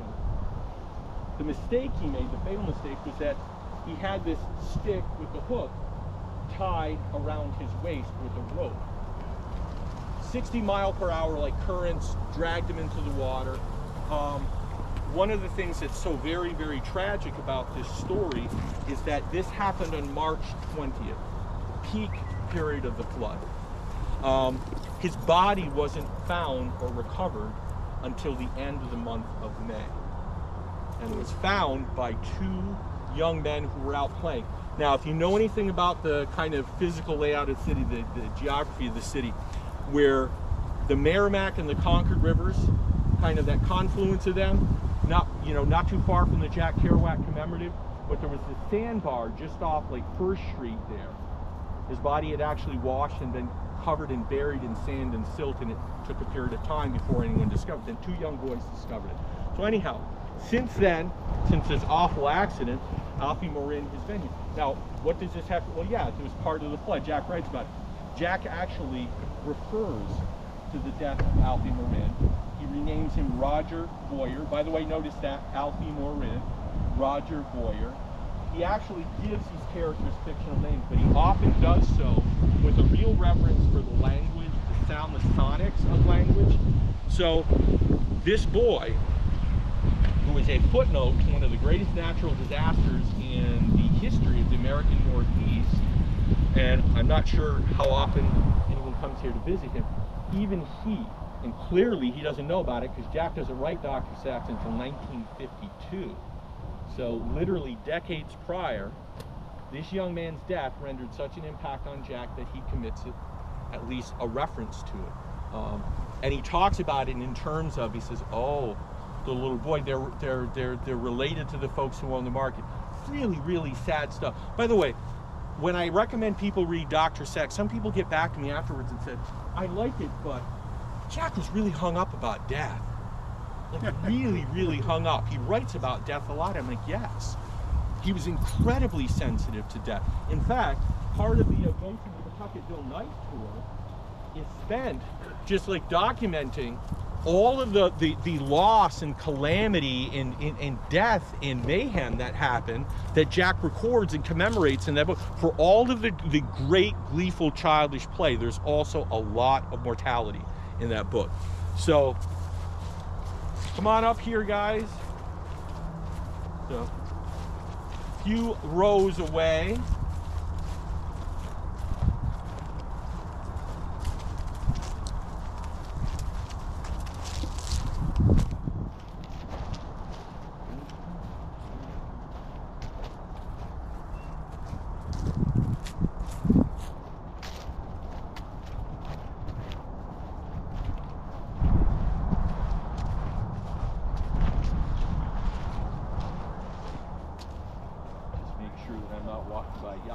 I'll walk right by it. Not this one, but this, the row is this.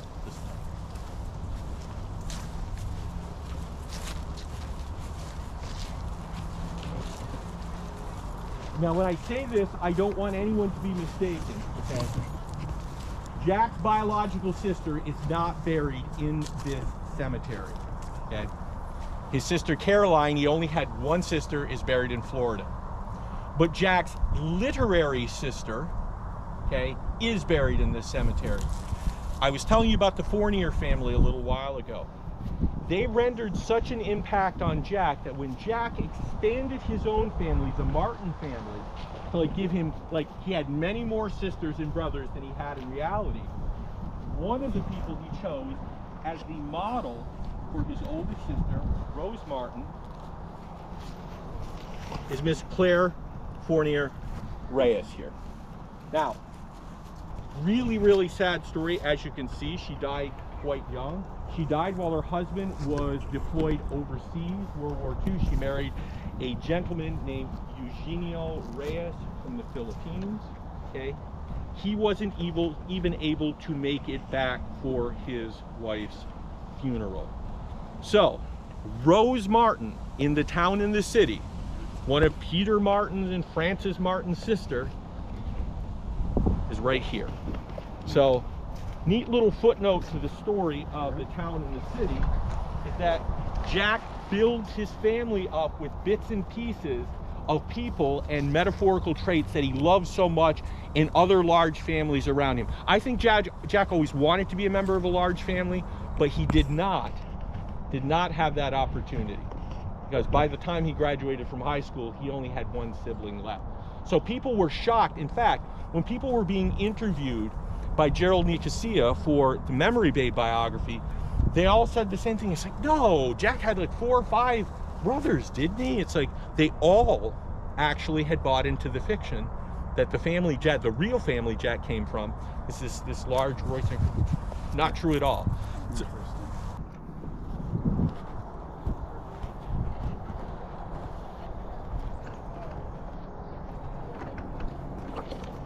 Now, folks, we won't spend a lot of time here because right at the very end, there's another Bertrand gravesite that we're going to go to. I can say a lot of what I need to say there, but I did want to point this out. Another one of the larger families that was really super important to Jack when he was a kid was the Bertrand family, okay? The family of Wilfrid Bertrand here. By the way, what a fascinating character this guy is, okay? I corresponded with his grandson. He said, well, you won't see this in any of the newspaper articles, he said, but Happy, by the way, his nickname was Happy Bertrand. Happy spent a little time in jail for not bootlegging, but transporting bootleg whiskey, okay, during, you know, the 20s and 1930s. The consequences of that is that the family was split up, and a young man who became one of Jack's very best friends in his teen years, Freddie Bertrand, renamed Vinnie Bergerac in Dr. Sachs, spent some time in an orphanage. So Jack has some really, really interesting observations and thoughts on the Bertrand family. They are about as wild and rollicking as you could get. The parents were, I sound like really, really good-natured people, but they certainly didn't discipline their kids and make them go to school, okay? So Wilfrid Bertrand's tenement house, almost immediately across from the Pawtucketville Social Club in that section of the city across the river, became Jack's favorite place to play hooky as a kid. He called it the Suicide Hooky Tenement. Now, I'm not sure why he used the word suicide, other than just the fact that it was like, things got pretty rollicking and roisterous and crazy there. In fact, they would go there, they would drink, and they would wrestle, and they would eat, and the Bertrand parents were okay with that. But Jack, I guess conveniently forgot that the tenement building his family was living in at 736 Moody Street, so this is now 116 University Ave, was on the 4th floor, and the windows looked right in on the Bertrand family apartment. So when Gabrielle discovered that Jack had been you know, basically taking liberties with going to school. Is like none of that. So anyhow, Wilfrid Bertrand, his wife Leontine, okay, and Agnes, all named characters in Jack's Lowell books. In fact, the Bertrand family comes up quite a bit in my favorite of Jack's texts, Dr. Sachs. But they're always presented as being just, I mean, and by the way, I won't use any of the blue language, but cursing up a blue streak. I mean, some of the obscenity takes on, it's like high poetry. There's almost a kind of beauty about it in its ghastliness. But Jack liked that. That wasn't kind of the way his family was, other than, of course, when they had their family get-togethers, because his mother kept a pretty tight lid on that kind of language, and there wasn't going to be any kind of blaspheming in Gabrielle Kerouac's house. Even if her husband did it, her kids certainly weren't going to get away with it. Except, I guess, at the end of her life, right? I mean, Ginsberg talks about the two of them saying awful things to each other. Oh, yeah, that one interview they did for What Happened to Kerouac, where they address, it's like, well, the two of them would get soused together, and they'd go back and forth. I mean, look, we won't even get into all the Oedipal complications of that relationship, other than to say, yes, okay, I think she relaxed, but she was also, at least as far as I know, especially once she had her stroke in '66, I think she had a much more devil-may-care attitude. She just became like a walking id. First thing that came to mind, she would say it. So yes, very different presentation of her character in that closing decade of her life. Here's a quote from Memory Babe, which I mentioned earlier. Salvie said, "I think I'll put elastics in my ice cream tonight." And by the way, I did say elastics. "I think I'll put elastics in my ice cream tonight." Salvas was a slight, pale, nervous, funny little kid with big ears who was really my best friend in Pawtucketville. But such an insane, explosive type, you never knew what he'd do next, and it was his typical routine to come on with strange, meaningless statements like this that always amazed George. Rondo, a dark, wiry, proud of his common sense Canuck heritage, said, "Pay no attention to Salvie. He's nuts." The person we're talking about here is one of two young men I think probably qualifies as Jack's best buddy during his adolescence. So when he moves to Pawtucketville in 1932, he actually falls in with a different group of people. Now, he carries Mike Fornier over with him. They remain very, very good friends. But Jack gets his first sampling of a slightly more ethnically diverse population. Now, part of that ethnic diversity isn't Roland Salvas, who was absolutely French-Canadian. His parents spoke primarily French in the household. But he is actually represented in more of, so if you're just looking at Jack's Lowell books, he's in a greater percentage of Jack's Lowell books than any other of Jack's friends, okay? So Jack liked to write about him. He's a fascinating guy, really, really interesting story, but he was actually a communications specialist in the Navy during World War II. He ended up working for W.R. Grace in Acton. Do any of you know the story of that place? Yeah. Okay. Civil action. That's rude. Okay. He was actually worked in the shipping and receiving department, and he ended up dying. And the likelihood is that his cancer was, at least, now, he was a heavy smoker, but he had a very specific kind of cancer. And I've spoken with the family about this. I don't remember all the details. But an absolutely fascinating life story. But again, he was one of those guys when interviewed for biography, he says, why the hell would anybody want to talk to me? I don't have any special knowledge. He said Jack would see things. Jack would remember little turns of speech and phrase, like those odd things that he would say. But again, okay, if you think about Jack as, and look, he's a creative writer. I probably should have said this up front. Jack Kerouac was certainly not a documentarian. There's a strong ethnographic component to his writing. He captures a lot of the mores, the way people dressed, the way people, spoke, the kinds of things they ate, the shops. He captures a lot of that. But he was also an incredible mimic, okay, archivist, okay, because he mines his memories in this archive of stories and anecdotes from his youth over and over, revisits this stuff. but he also was incredibly good at transforming the mundane into something kind of sublime. So his friends were just like, you know what, he describes me as nuts in his book. I always thought he was nuts for writing about us. What the hell about us was worth writing about? Well, the characterizations of Roland Salvas are some of the most vivid in the Lowell portion of the Doulois legend. Another of Jack's buddies, by the way, is right over here. And I have to mention this guy because not only do I think he's become one of my heroes, but he's someone who, I don't know,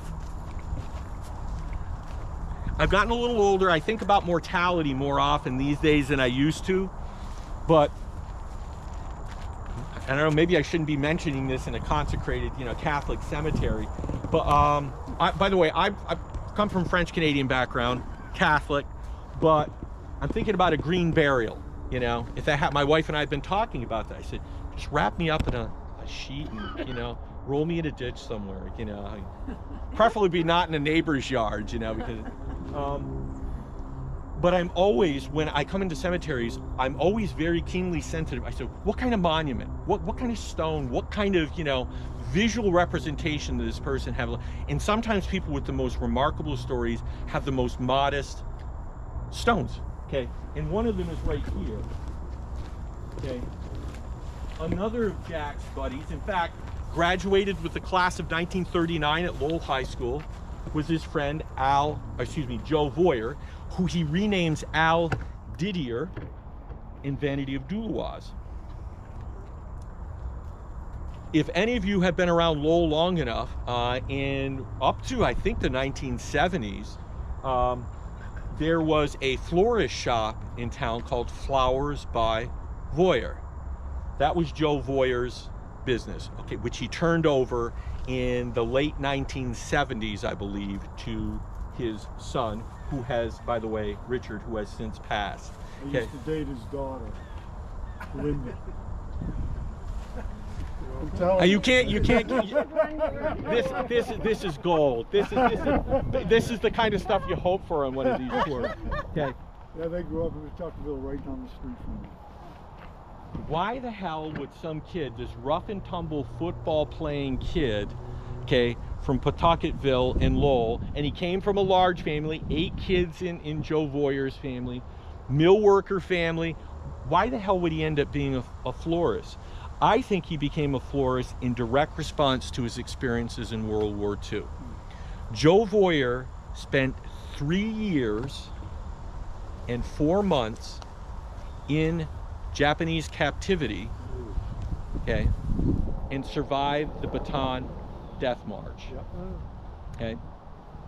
Now, his wife, decades later, would claim he would wake up in the middle of the night, like a fever dream, like speaking Japanese, because he learned to speak enough Japanese because he had to in order to communicate with his captors. She said the best preparation for when he worked, actually for a period of time he served on the Lowell Election Commission, said the best preparation he ever got for being, the subtleties of like small town politics was actually his experience in captivity. Big man. He was a football player, about 185, 190 pounds. He was 70 pounds when he was actually rescued. But he's a tall man. Yeah, and he came back from the experience, and like another of his buddies who's in the cemetery here, and they would get together. And Phoebe Ferris, who, by the way, his wife Phoebe lost her first husband, Armand Fortier. He died at the Battle of the Bulge.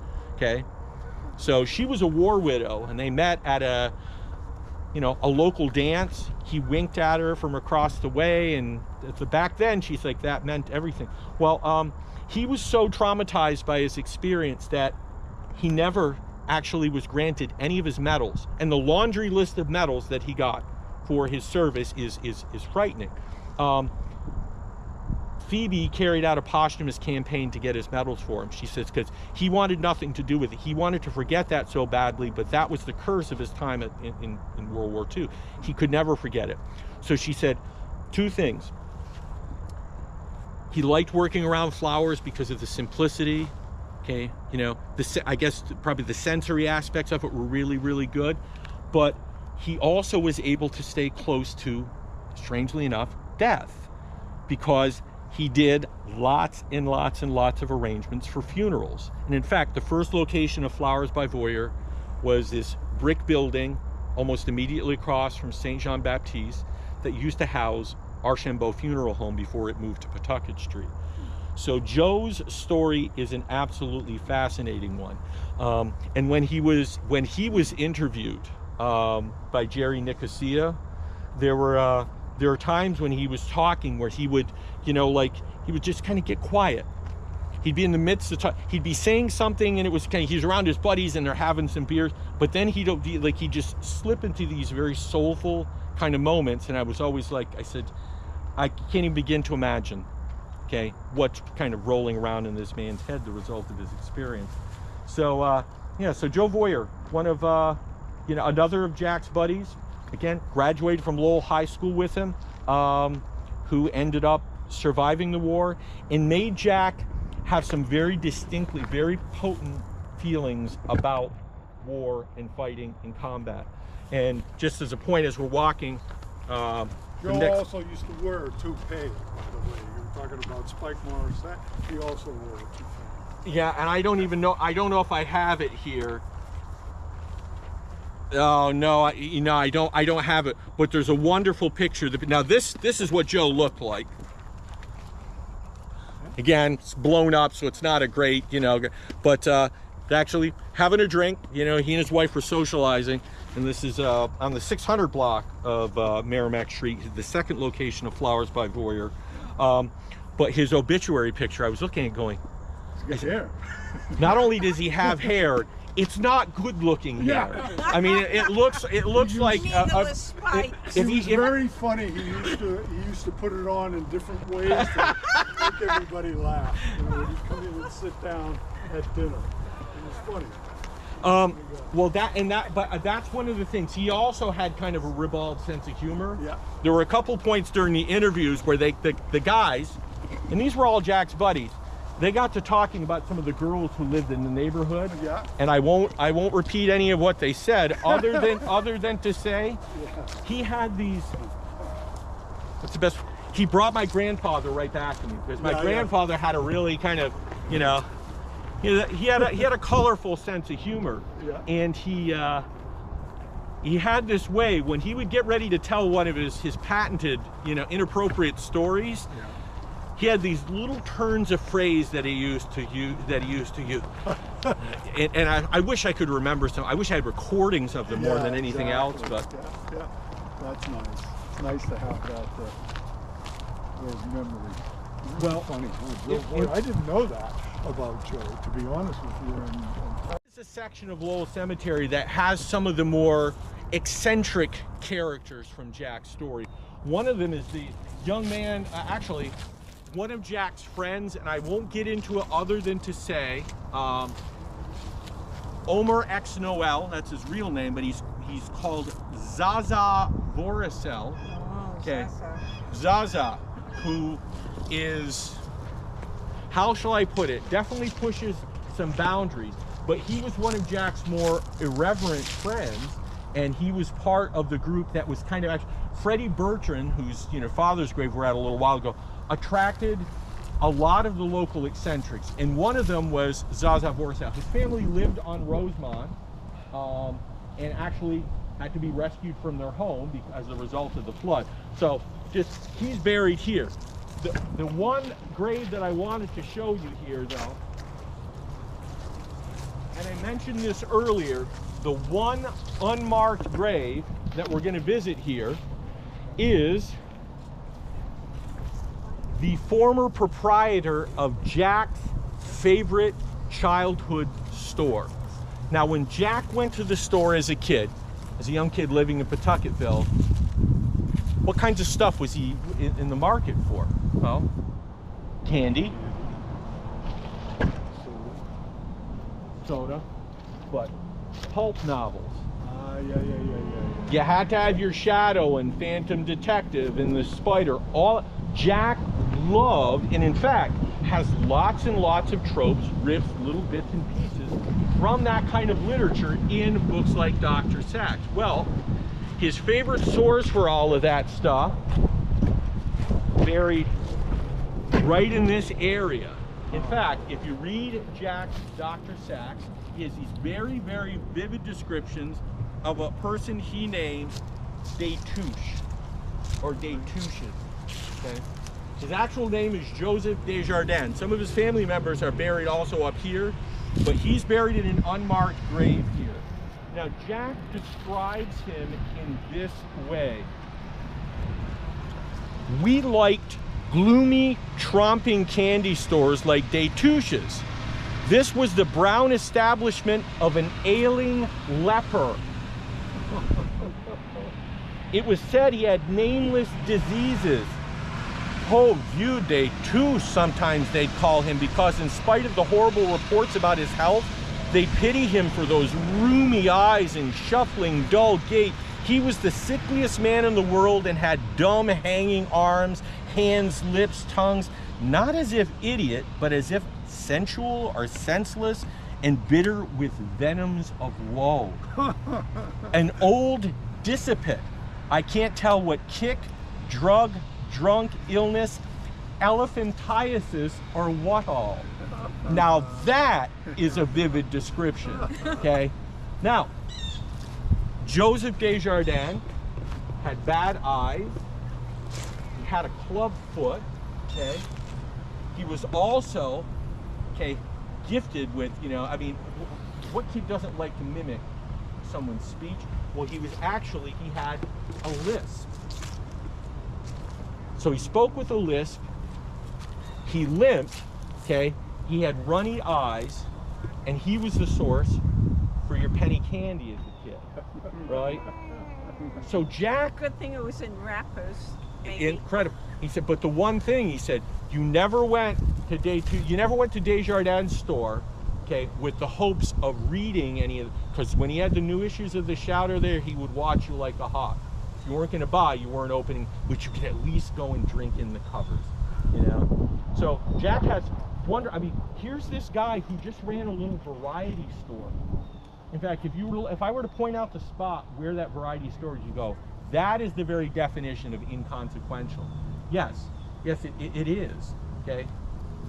So why does Jack, you know, endorse him and, you know, permanently render him into the annals of American literature? Why does he do that? Jack gravitated towards eccentrics throughout his entire canon. So when people talk about the only people for me are the mad ones, the ones who are mad to live, mad to talk, mad to be saved, desirous of everything at the same time, the ones who never yawn or say, I mean, it's like he's actually giving you not just like this overview of the Beat Generation, he's talking about the kind of eccentrics that he grew up around as a kid. These were the kids who were fat. You're gonna remember this guy. In a way, by the way, he said there was one candy store he avoided, because not only did they change ownership too often, but it was too neat in there. It was too tight. So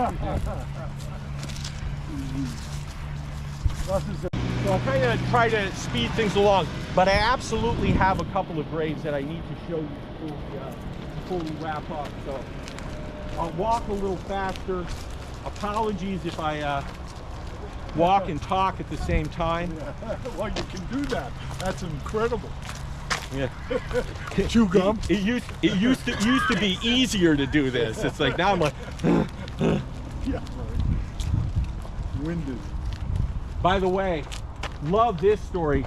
Another of Jack's friends, Victor Sawyer, buried here. His father, Josephat Sawyer, used to make homemade cherry wine, and he had like wine racks in the basement. Some of Jack's first sustained drinking as a young man were in the Sawyer's basement, until Josephat discovered that the boys were sneaking down there and, like, you know, taking the tops off the bottles of booze. You might have an opportunity in a second, Suzanne, to chime in with a little Yeah, what am I chiming in with? Grandfather. Franco-American history.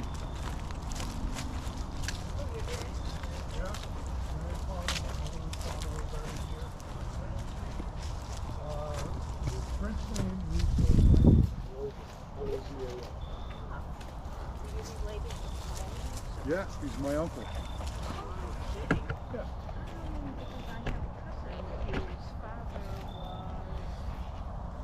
My mother was the matriarch of the rooster. Oh, by the way, here's Detusches. Actually, this was taken, I think, a year or two after Joe Desjardins died. This is his son Raymond, who ran the place for a time. All right, grave we're looking at is behind me here. You've got to recognize the name Champagne. Oh, of course. Okay. The Champagne brothers. Yes. Yeah. Okay. Their songbook is actually kind of canonical within the Franco-American popular song. Starts and finishes in many ways with the three brothers. Now, we're not talking about the three brothers here. We're actually talking about one of the daughters, okay, so an uncle sort of situation, who married a gentleman named Frederick Fritz.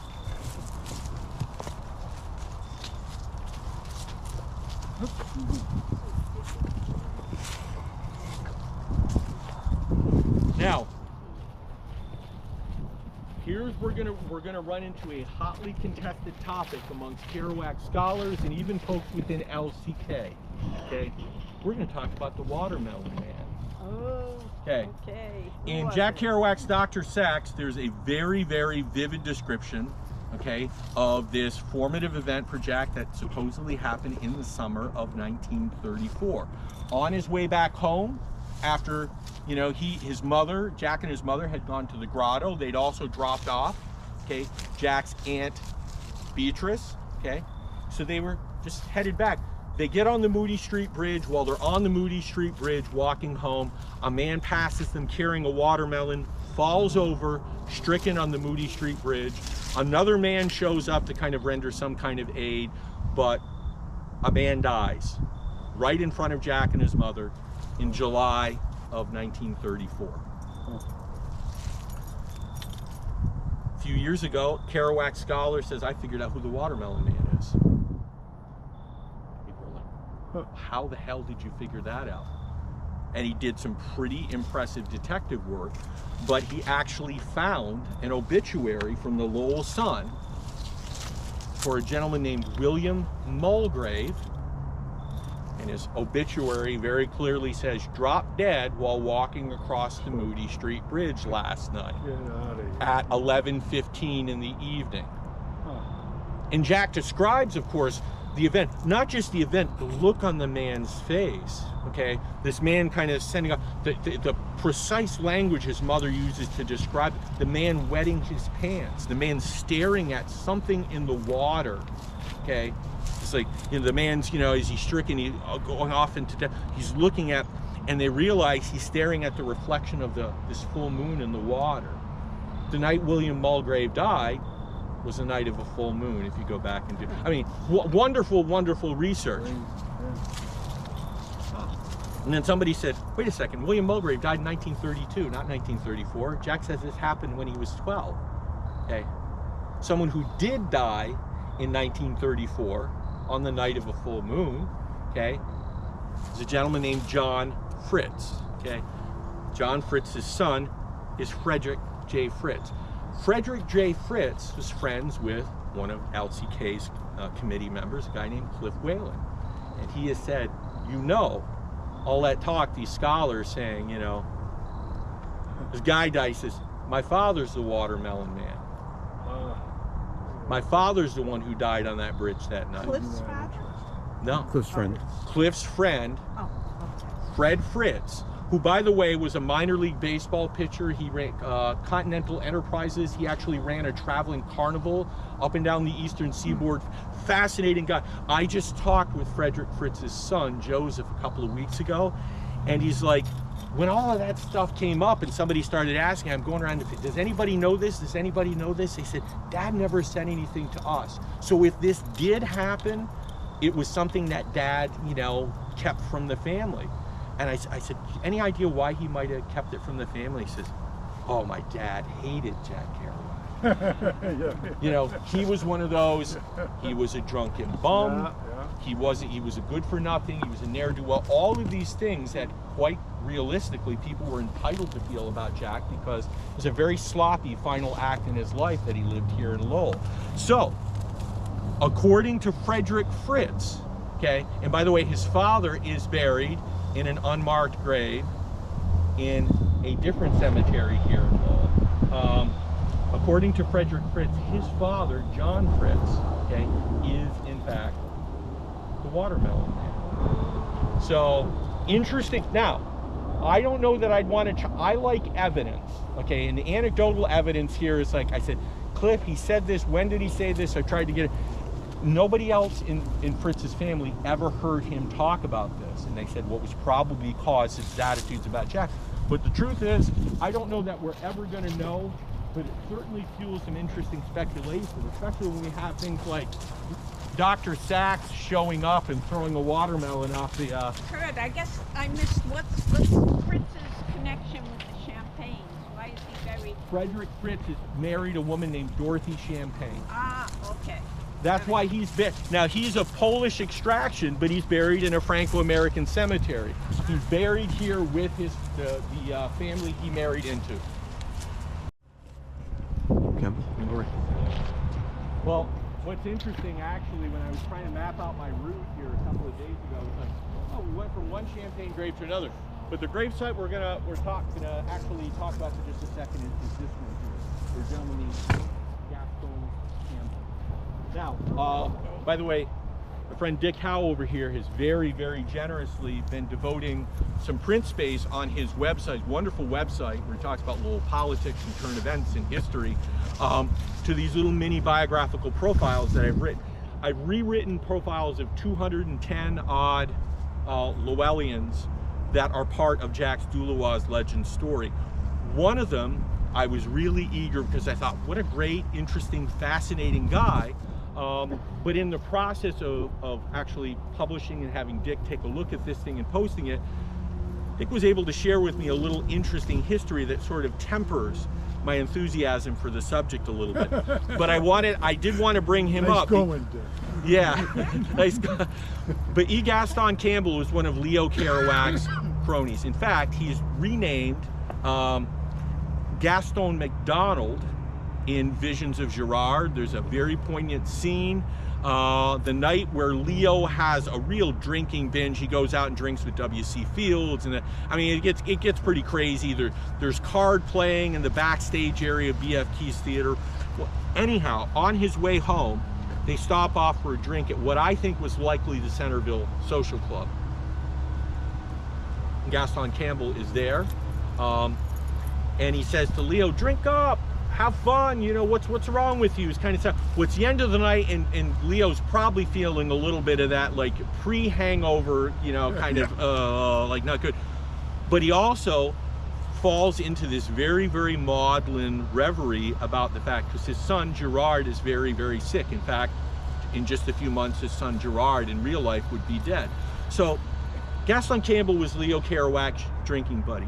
He also happened to be the Kerouac's landlord for a period of time, because he owned a home on Burnaby Street. And if you remember, I told you the story about little Claude, the little boy that Gerard brought home one time. Well, that home that Kerouacs were living in when that happened was owned by Gaston Campbell. Gaston Campbell was, in his day, one of the most successful real estate developers. He started off as a draftsman, insurance agent. He wore lots of hats, but he became very, very, very successful as a real estate developer. Okay, had some fingers in like the whole building kind of pie. But then he also, okay, built and ran one of the first miniature golf courses in the Merrimack Valley. Believe it or not, on Market Street, there used to be a place called Golf Land. Okay, he was the proprietor for that. Where the story gets a little salty, Dick was able to point out to me, Gaston was very, very big. He actually, properties out in Drake, so Long Pond, Peters Pond, that area, okay, a lot of the initial kind of planning and development there, he had a hand in that. But he also very frequently employed these things called race restrictive covenants, which basically meant only purchase or you could only rent these properties if you were Caucasian. So he had some race-restricted policies that were, you know, one of the most successful real estate figures in the city at the time was kind of, you know, quite fond of. So to say that tempered my enthusiasm for Gaston a little bit is, you know. Hey Dick, did he build a lot of those houses up on Passaconaway Way, Campbell? I remember a builder by the name of Campbell that built all those houses up off of he had children who continued in the family business. I bet that's him. By the way, this is him. Yeah. Okay. Yeah. Now, I won't say. Look, I mean, he makes an incredibly vivid impression. Okay, but he also is really, really interesting for the fact that he was one of the kind of business presences whose names Jack would have seen in the gold letters, because he had offices on the second floor of the Hildreth building at 45 Merrimack Street. So someone who was like kind of omnipresent in the era, who also happens to represent, you know, some thinking that we probably find a little bit dated now. So folks, real quickly, okay,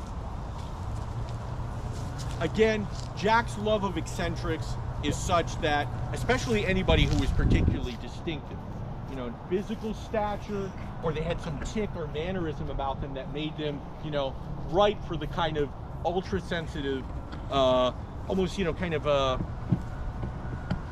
Jack was this sort of barometer, okay, for, you know, for again, quirky traits. One of the people that actually Jack has immortalized in his books is a gentleman named Andrew St. John. I just want to say very quickly about Andrew St. John that if you were actually to talk to people who know anything about billiards and pool, and I do not know much other than being able to say Willie Moscone, you know, and Minnesota Fats, okay, for a period of time in the 1920s and 1930s, Andrew St. John was one of the very best pool players, billiards players in the world. He played and won the Eastern Championship 1927, played for the World Championship in 1928, lost to his drinking buddy, a man named Ralph Greenleaf. By the mid-1930s, he came home and actually was employed by, if you know where the Rex Ballroom was, or you know of the Rex Ballroom, they had a huge section of pool tables. He was the manager there for a while. But by the time he actually came back home to Lowell, he'd already been touring the United States of America playing competitive billiards for over 20 years. He left Lowell when he was somewhere between 13 and 14 years old. He was so good, and by the way, his father ran a small pool parlor on Aiken Street in Centerville. He was so good that he would actually take on all comers with one hand. Now, where he gets interesting for me, now, impossibly long fingers, very distinctive kind of shape to his head, like this very penetrating stare. But for a period of time, Andrew St. John became one of the first athletes who was also kind of endorsed a product. He became a salesperson in a way for Coca-Cola. He used to actually dress up in this black costume, call himself the Masked Marvel, and show up, give out bottles of Coca-Cola, or try to drum up support, but then also challenge people. So he would go to pool halls, he would go to bars, he would go to social clubs. He did this around the country to earn some extra coin when he wasn't out either hustling or playing in professional pool tournaments. He used to come into the Pawtucketville Social Club when he was in town, and he would shoot pool with the locals. But Jack got to see this. Now, with the kind of imaginative mind that Jack had,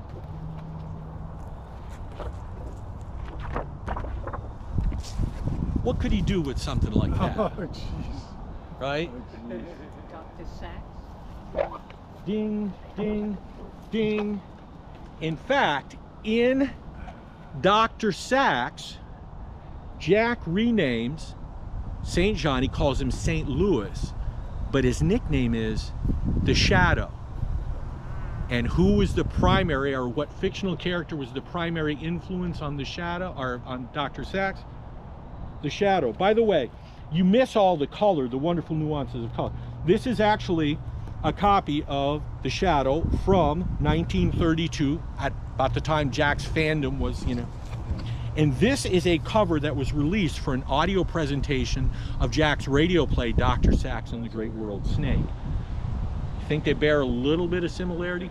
So, unwittingly, the greatest pool player in the world, or one of the greatest pool players in the world in his day, in fact, influenced the creation of one of Jack's, I mean, and we're talking a very, very fanciful, singularly strange character in Dr. Sax, if you've ever read that book. Places over here. I'm thinking, guys, what I'm going to do here is we're going to cut across, see a couple more spots. I have to end at this one spot because I actually kind of announced that I was going to go there. So let's do a couple more spots, but we got to jog across this section here so I can end in the spot that I kind of wanted to end in to begin with. So, second to last spot, we're going to stop here. Again, Dick Howe's been kind enough to post some of my my recent profiles. One of my favorite ones to write was that for this gentleman, Robert O. Pete Hood. Robert Hood is a member of what is called the Plouffe family, P-L-O-U-F-F-E. Their home was quite literally on the corner in equidistant, okay, from the corner of the two streets Jack lived on, Pawtucketville, Phoebe Avenue and Sarah Avenue. Jack lived on 16 Phoebe Avenue and he lived on 35 Sarah Avenue. Right at the fulcrum, right at that kind of, you know, point of transition is where the Hood family lived. Large family, 10 kids. 4 of them actually served in the military in World War II. Robert Hood was one of, in his day, the greatest sandlot and what counted as organized baseball back in the day. So the Lowell Twi League, the Holy Name League, the CYO League, any local baseball, if you saw a Hood name on there, the team was going to be better. And if you saw Robert Hood and his brother, who's buried a couple of sections back here, Mike Hood, okay, you had the most unbeatable double play combination, okay? Jack was so taken with these brothers that, in fact, he became, you know, sort of like a little brother to them, because Robert Hood's a little bit older than Jack. If you look here, I'm not sure. Yeah, it says it right here. He was born in 18, so he's 4 years older than Jack.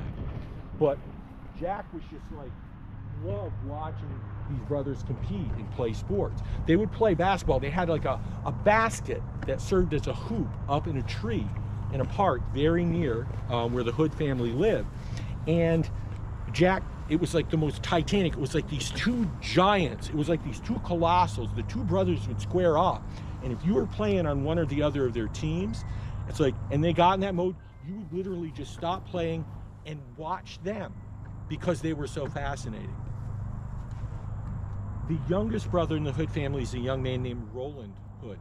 If you've read Dr. Sax, if you know anything of the story of a young boy named Zap Plouffe, Zap Plouffe is the little boy, okay, who actually was gravely injured and ended up dying of gangrene.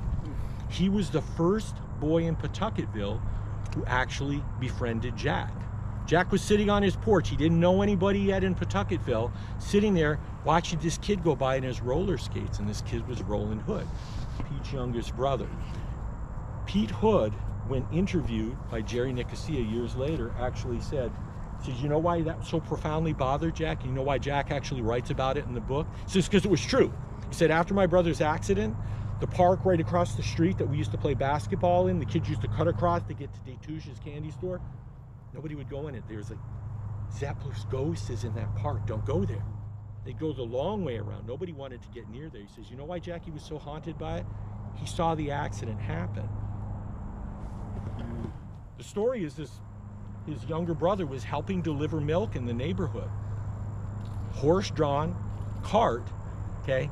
He goes to jump up on the cart to get a bottle of milk, and his foot catches, slips, and gets caught in the spokes. He starts screaming. The horse, that was trained to kind of keep walking at a steady pace, takes off, drags this kid. I mean, you know, pretty horrible stuff. So he said, Jackie, and he refers to him all the time in the interviews when Pete Hoods, he says, Jackie was really sensitive to things like that, okay? But he ends up being one of the most fascinating stories in the Lowell Doulois legend because, like Joe Voyer, he was a prisoner of war. He spent 7 months in Stalag 7A Moosburg in Germany. He and a young soldier from Pennsylvania had to walk, once they managed to escape, walk 100 miles. Now, obviously, you folks know Lowell history. You may even have been on a tour before. You know Kerouac, okay? So when I say the name Sampas, you know who I'm talking about. The last remaining of the 10 children of George and Mary Sampas, okay? So these would be the parents of Jack's great buddy, Sebastian Sampas, and Jack's final wife, Stella Sampas, the youngest child in that family, buried here. Her name is Helen Surprenant. Now, she married a Franco-American man, Joseph Ed Surprenant, okay?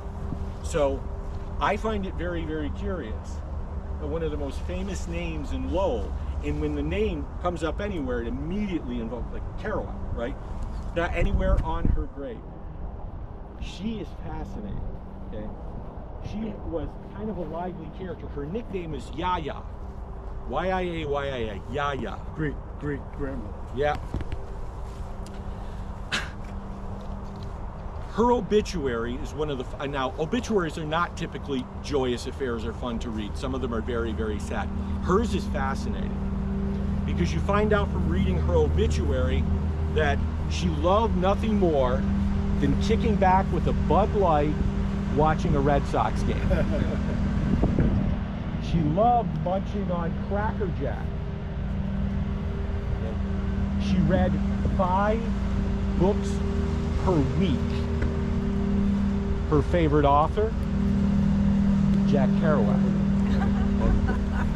And, okay, for people who don't know who John Sampas is, John Sampas, who was the executor of the Kerouac estate for decades and decades and decades, Helen and John Sampas were fraternal twins. She outlasted all the rest of her family members. Graduated from Lowell High School in 1951, was an expert seamstress, worked in the mills for a period of time, okay, until she actually transitioned to working at Wang Laboratories. She was actually a project director, kind of managed a division or something like that. She did all of this until she retired.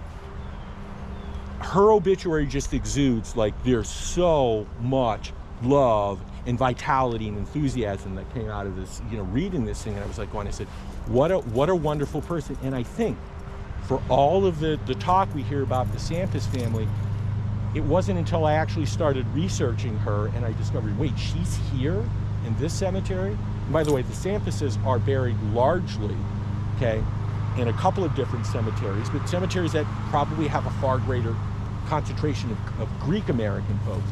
So her story is absolutely fascinating. The last bit of trivia I'll share with you about her before we finish. They had a wonderful showing the other night of a Jack Kerouac documentary called One Fast Move. Jack Kerouac's Big Sur. The filmmakers are here. It's one, if you've never seen it, if you like Jack Kerouac, you gotta watch it. It may be the best documentary ever done about Jack. The credits start rolling, he gets to the end, and Helen Sampas Surprenant is famous. I was like, why the hell is she famous? For many, many, many years, in fact, she owned the rights to Jack Kerouac's, what some people call his last great novel, Big Sur. So it was like, so they kind of spread the Kerouac wealth around the family. Enough for everybody to get a little taste. So they thanked her in the credits. Her and her daughter, I believe Nancy Peritano is her name, who she lived with for closing years. So folks, that's a lot of talk. That's a lot of patience on your part. Sorry for all of the digressions and all of the other like outside stuff. We saw maybe 30 spots today, but there are literally nearly 100 different places that I visited, photographed, and studied.